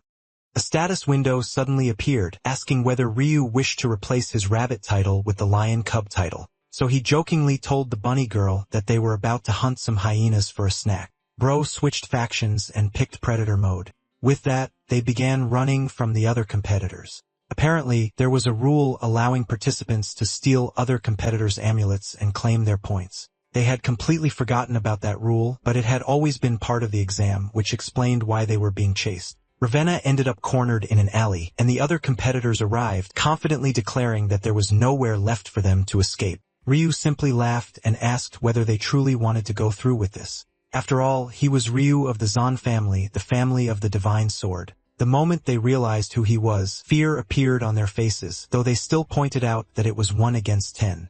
But then they were left speechless. Our protagonist called out to his beloved bunny companion, and she immediately appeared carrying a massive warhammer. After slamming the weapon into the ground, a huge explosion erupted. With a confident smile, she asked if they genuinely believed they could defeat the two of them. Those bullies quickly realized that winning this fight was going to be extremely difficult. And to make matters worse, our hero drew his sword. It was a legendary blade infused with the power of lightning. Just seeing the electric sparks dancing around it was enough to make them tremble. That was the Beast King style 7th form. He moved through them like a bolt of lightning and unleashed the Lion's Pierce technique, defeating every single opponent in an instant. Speedrun complete. The boys collapsed onto the ground unconscious. Afterward, he asked Ravina whether she had managed to collect the tickets from the other competitors, and she replied that she had. She had retrieved them using her wind element. However, she explained that she only intended to take enough points for them to improve their own scores. But Ryu told her she might as well take all their points because they were too weak and did not deserve to study at the academy.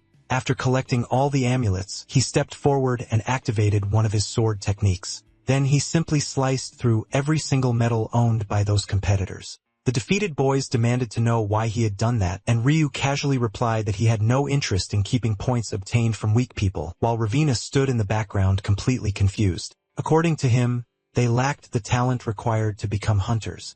Because of that, they did not deserve admission into the academy. Ravina was genuinely shocked to hear him speak so harshly.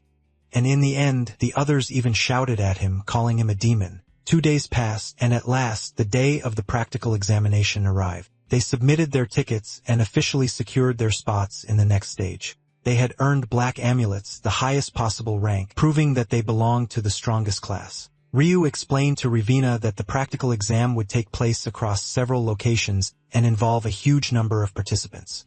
The truth was that she was worried about getting lost. With that, they headed toward the retreat center. Upon arriving, they immediately noticed that a large crowd had already gathered there, and Ryu quickly became concerned. The reason was simple: the competitors present looked incredibly powerful. Ravana even hid behind him nervously because everyone there seemed to be staring directly at them. It felt as though nobody particularly liked either Ryu or Ravana. So he asked her what exactly was frightening her, pointing out that they were probably attracting attention simply because they were strong. Even so, deep down he was genuinely worried because literally everyone was watching them. It might have been because of their black badges, which symbolized exceptional strength and indicated that they had achieved the highest score during the second examination. At that moment, Ravina realized that people were whispering about her bunny ears and discussing the fact that she was the disciple of the seven-colored witch.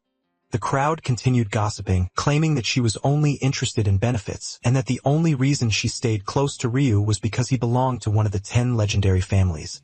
Some people started saying that she was truly amazing because she was Luna, the disciple of the seven-colored witch.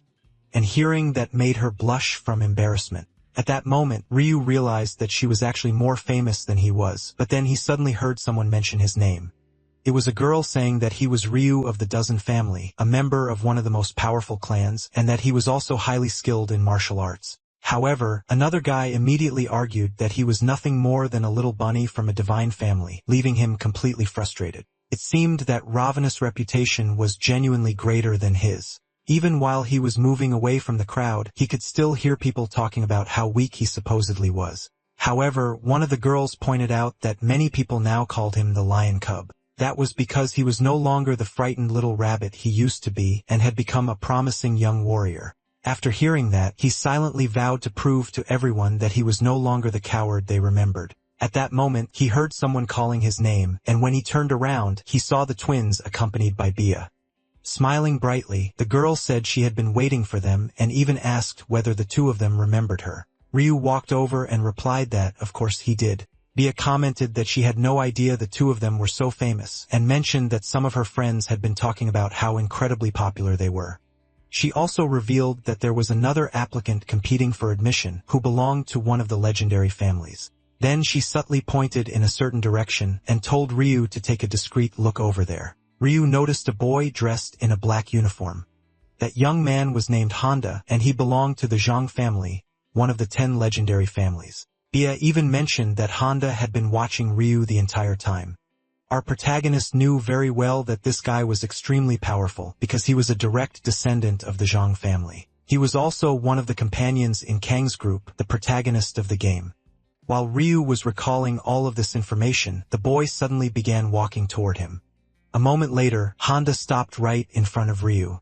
With a serious expression, he asked whether this boy truly belonged to the Zan family, the clan known for divine swordsmanship, while staring him down with an intimidating gaze. Then, almost instantly, his expression changed, and he smiled, introducing himself as Hong and saying that it was a pleasure to meet him.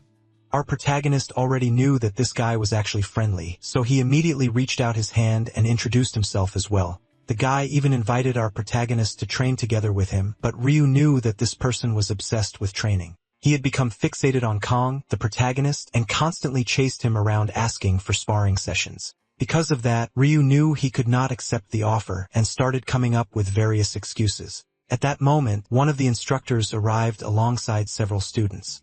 The man wearing glasses told them to bring that item over, and shortly afterward, a small truck rolled in, carrying multiple boxes. The students could barely hold those tiny containers. Ryu wondered why the object's size had been reduced even though its mass remained exactly the same. The students watching nearby had absolutely no idea what he was talking about. One of the boys even picked one up and started laughing. Bad idea detected. At that moment, one of the instructors noticed what he was doing and immediately used his power on the student who was laughing. The boy instantly collapsed unconscious, and the instructor calmly announced that he had been disqualified. The senior students quickly grabbed him and carried him away. Our protagonist began wondering where Saika, his cousin, was and whether she had already completed this examination. She was also helping with the event since she was a senior student and had taken the same test 2 years earlier. She was also a member of the student council. Ryu commented that this role suited her personality perfectly. The instructor announced that he was about to activate the device and ordered everyone to step back. At that moment, the boxes began shining with an intense blue glow before suddenly cracking apart. Nobody understood what was happening, and unexpectedly, those tiny boxes transformed into enormous gates. The gates were numbered from 1 through 5. The instructor then explained that the next challenge consisted of pushing open these giant gates and passing through them.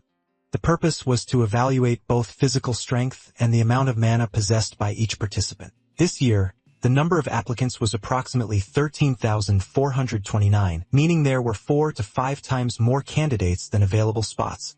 Because of that, creating such a difficult test was essentially a way to filter out and reduce the number of applicants. Many students immediately failed the challenge and were eliminated. Only 200 participants had managed to obtain black tickets, representing nearly 1.6% of all candidates. One of the participants suddenly laughed, and it was none other than Honda, as he opened the gate with incredible ease. He had already cleared the first gate. In total, he managed to open 4 gates, with only the final one remaining. But that was ultimately his limit, guys. Afterwards, several other members of famous families successfully passed through all 5 gates with little difficulty. The directors observing the examination commented that this year's participants were exceptionally talented. However, one participant in particular captured the director's attention. It was none other than a girl with bunny ears. She wore a serious expression, and the moment Ravenna placed her hand on the massive gate, dark mana immediately began flowing from her body.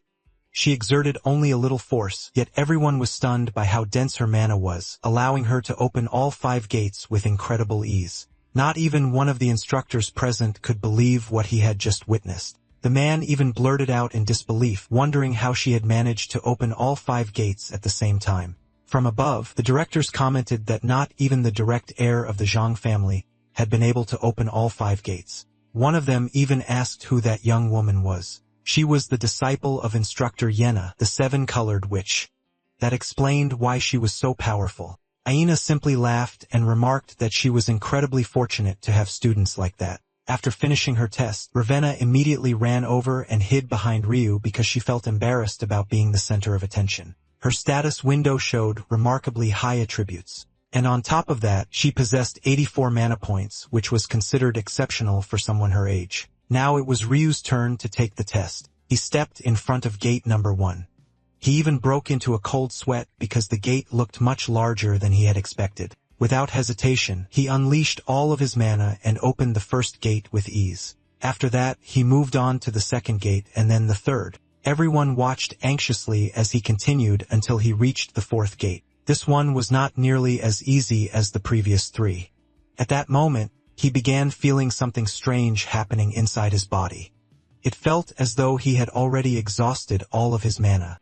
He even started feeling disappointed in himself and thought that this was his true limit. Still, something felt wrong because Ravana had managed to open all 5 gates in a single attempt. Then he realized the truth. The hidden dark element mana Ravana had released was still lingering within those gates. Since his own mana was aligned with light, he was essentially being drained by it. Standing before the 5th gate, he clenched his teeth and forced out even more strength. He looked as though he was on the verge of death, and even Ravenna began worrying about him. Then a massive explosion erupted. He finally succeeded in opening the last gate, though his body was left battered from the tremendous effort. Meanwhile, inside the director's hall, they were discussing the final student who had just passed the test. He had used Ravenna's mana, which was naturally his weakness, to amplify his own strength and force the gate open. However, the witch explained that such a method was extremely dangerous. He could have even ruptured his own meridians. Back in the testing area, Ravenna looked deeply concerned. She told him that he had put himself in danger just to open the final gate, and that there had been no need to go that far. Honda came running over to congratulate Ryu, saying that he had performed exceptionally well. Our protagonist, however, wore a bored expression because Honda was honestly way too clingy. The friendship DLC activated automatically. Ryu and Ravenna had both passed the examination with perfect scores. Naturally, that achievement caught the director's attention.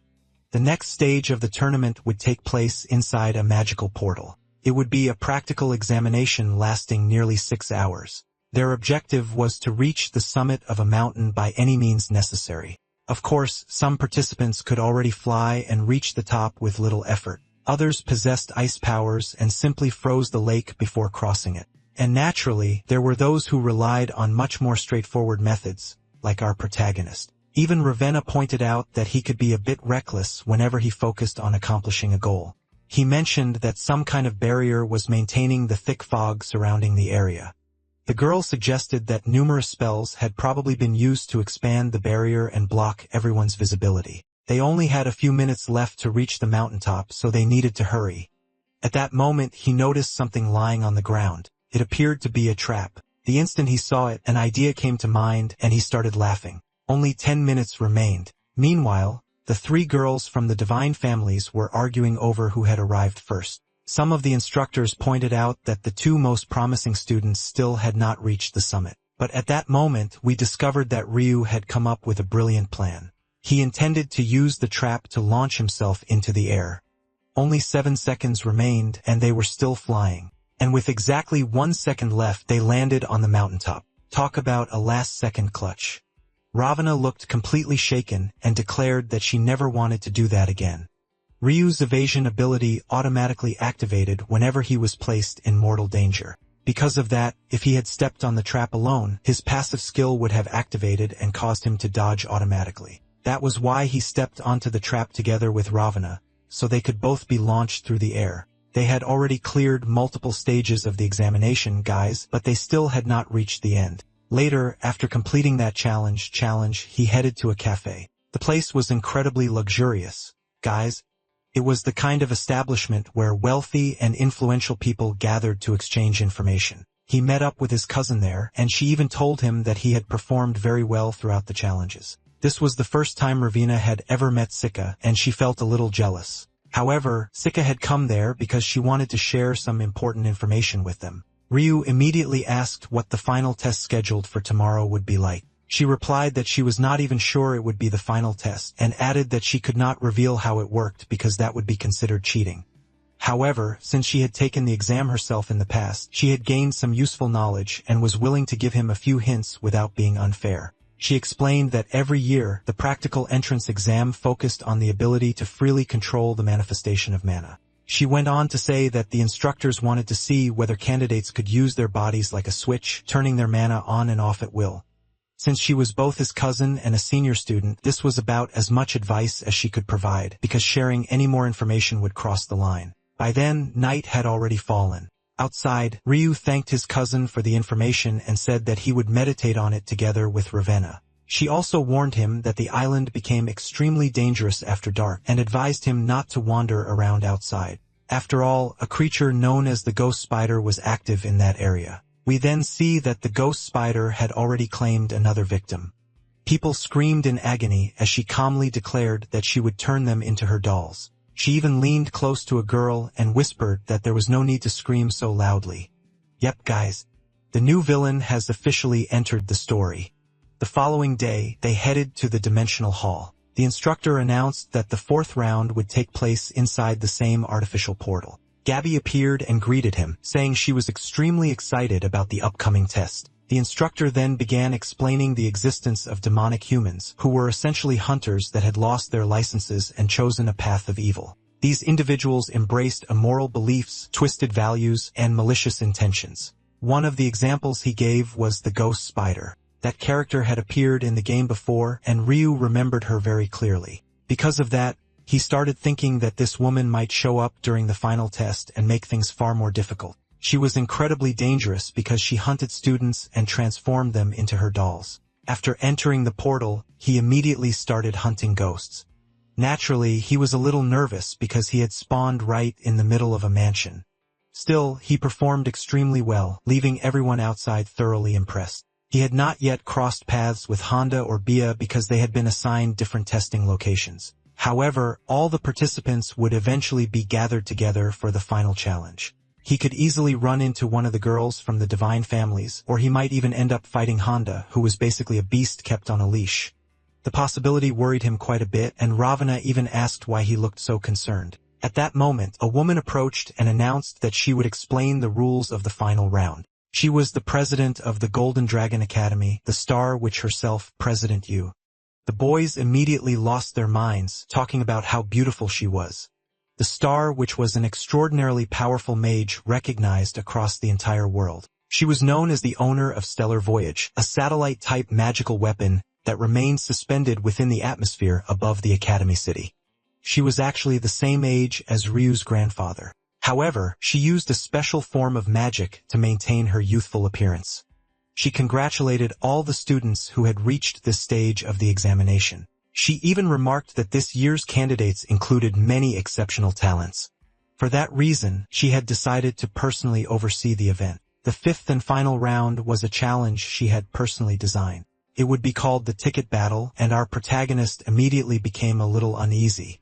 All the students received a chart on their phones showing the value of each type of amulet. This was basically a Chunin exam arc, guys. They would fight one another in order to steal amulets, and as the colors changed, the amulets would become increasingly valuable. For example, a black amulet was worth 100 points, a blue one was worth 70, a red one was worth 50, and so on.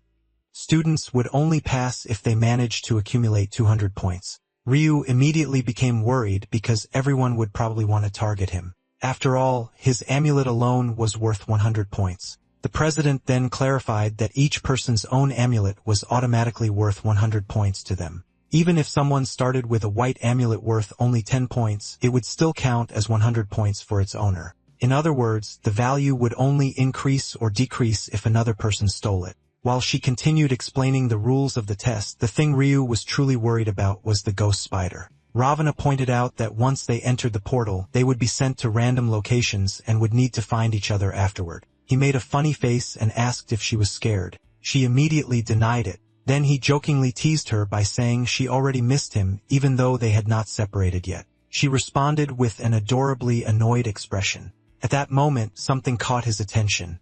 He told her not to get hurt because he would be genuinely worried. He even added that if anyone tried to mess with her, she should simply take them down. Soon afterward, they were transported into the portal. The moment he arrived, he felt that someone was nearby. The test would last approximately 6 days, so finding a safe place to spend the night would be important. He was worried about both Ravana and himself. Then, all of a sudden, he froze in shock. His evasion skill activated instantly, causing him to dodge at the very last second. He immediately realized he was under attack, and the moment he saw that scythe, he already had a good idea of who it belonged to. Without wasting any time, he drew his sword. The girl casually explained that she had simply attacked the first person who appeared in front of her. But once she realized it was Ryu from the Ozen family, she became even more excited, or so the girl claimed. She was Yuri of the Na family, one of the most troublesome families during the later stages of the game's story. She kept addressing Ryu in a strangely affectionate way, and he immediately asked why she was talking to him like that. He even pointed out that they had only met the day before, so acting that familiar made absolutely no sense. Trying to change the subject, he asked whether she was also looking for a safe base to hide in, hoping to distract her from attacking him. However, when he turned around to leave, she asked why he was running away. After all, they were in the middle of an exam, and she was fully prepared to become his opponent. Taking a fighting stance, she admitted that it might be annoying, but she still intended to defeat him. Besides, he was someone attracting a great deal of attention. Because of that, she wanted to see exactly how strong he was. And if she managed to beat him, she would earn even more merit. The girl charged straight at him, while he prepared himself to draw his blade. Meanwhile, another participant had already defeated 2 students. She even commented that the test had been ridiculously easy so far. Not long afterwards, she started taking down even more participants with ease. Overflowing with confidence, she declared that these kids were nowhere near her level. Meanwhile, Honda was having a rough time against another girl. She belonged to the Cha family and possessed special eyes as well. Using her ocular abilities, she was able to analyze Honda's entire power structure. Watching from afar, the ghost spider remarked that these girls were incredibly powerful. She thought they would make wonderful additions to her doll collection. Yeah, definitely not a friendly hobby. Meanwhile, Yuri continued her battle against Ryu. He successfully dodged every attack she threw at him, but he knew he could not win by doing nothing but evading. At that moment, she hurled her scythe toward him. Seeing the opening, He realized it was the perfect chance to launch a counterattack. The girl suddenly laughed and asked whether Ryu honestly thought she fought half-heartedly. Far from being disarmed, she had another weapon entirely. Her hair transformed into gigantic fists. She attempted to strike him using those hair-made fists. However, our protagonist was already one step ahead and sliced through her hair. The girl never expected her hair to be cut. Then she remembered that he belonged to the divine swordsmanship family. She openly admitted that she had lowered her guard. But now, she said, the fight was finally becoming interesting. Her scythe returned to her hand, and she warned him to get ready if he wanted to stay alive. Ryu immediately started teasing her by tossing a black badge into the air. He even pointed out that he had never underestimated her for a second. At first, she assumed that badge belonged to him, but it was actually hers, guys. He had stolen it. She immediately asked whether he had taken her badge while cutting her hair. The big guy casually confirmed that he had. He even joked that if she wanted a rematch, they would probably have to fight for 3 days and 3 nights. However, the girl simply put away her scythe and admitted defeat. She acknowledged that she had lowered her guard. She even said that she should have protected her badge better instead of leaving it hanging from her clothes. In other words, she hoped to meet him again at the academy. Before leaving, she also announced that she would continue hunting other competitors. Ryu was genuinely surprised because, honestly, that had been way too easy. He had already met the requirements to pass the exam. After all, he had successfully accumulated 200 points. He even found himself wondering whether Ravenna was doing well too.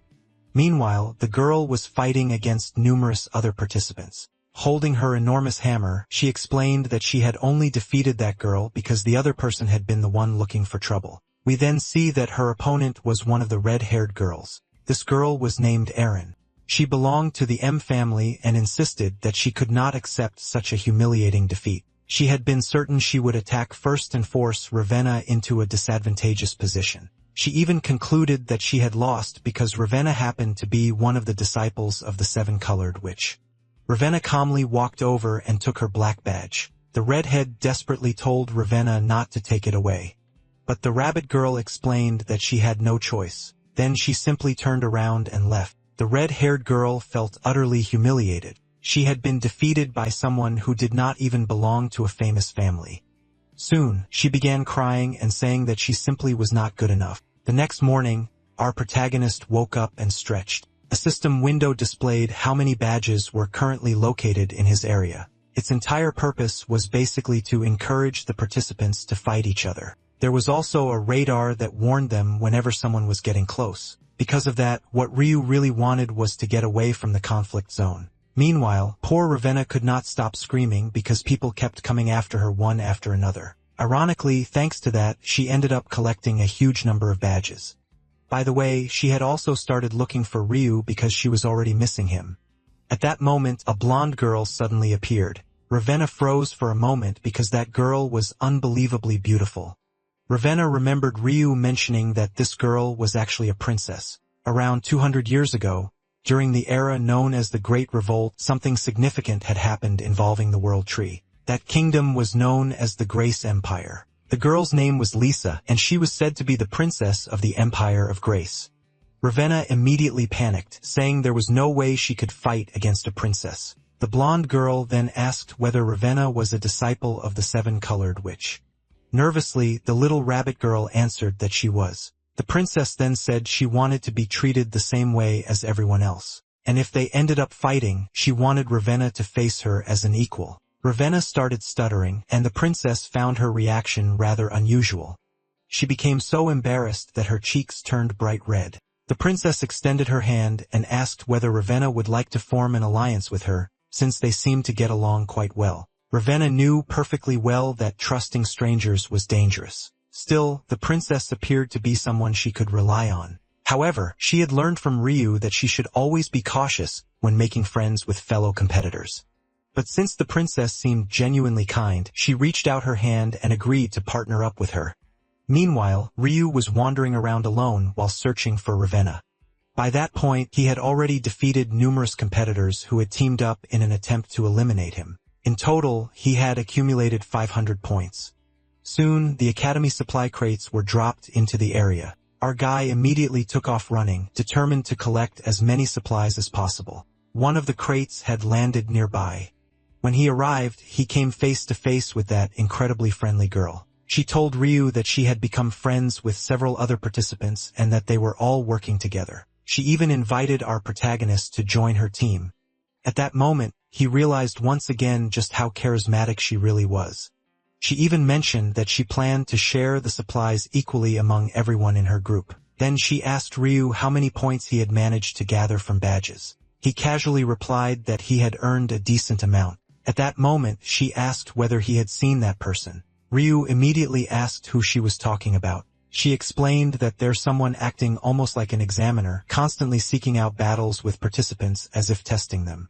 She also added that the individual was extremely powerful. Our protagonist immediately began suspecting that the person she was describing might be the ghost spider. The blonde girl continued, saying that this mysterious individual was very strange. She also carried a golden badge. On top of that, her weapons looked like a pair of twin swords. At that point, Ryu became certain she was talking about the ghost spider. He then told the blonde girl that he had a plan to lure that person out. First, they would gather all the badge points from her allies. Then they would use them as bait to set a trap for the ghost spider. Meanwhile, Gabby started drawing attention from nearby competitors. She loudly announced that she knew exactly where Ryu was. She even encouraged everyone around her to come attack our protagonist. The participants hiding nearby immediately felt tempted to join the hunt, but the whole thing was actually a trap. The moment they left their hiding spots or descended from their positions, our protagonist planned to cut them down using his sword techniques. However, the true purpose of the plan was to attract the attention of that dangerous woman. And as it turned out, she really was hiding at the top of a tree. Even so, she quietly remarked that she would never fall for such an obvious trap. Not today, Chief. However, if a fight was what this boy wanted, then a fight was exactly what she intended to give him.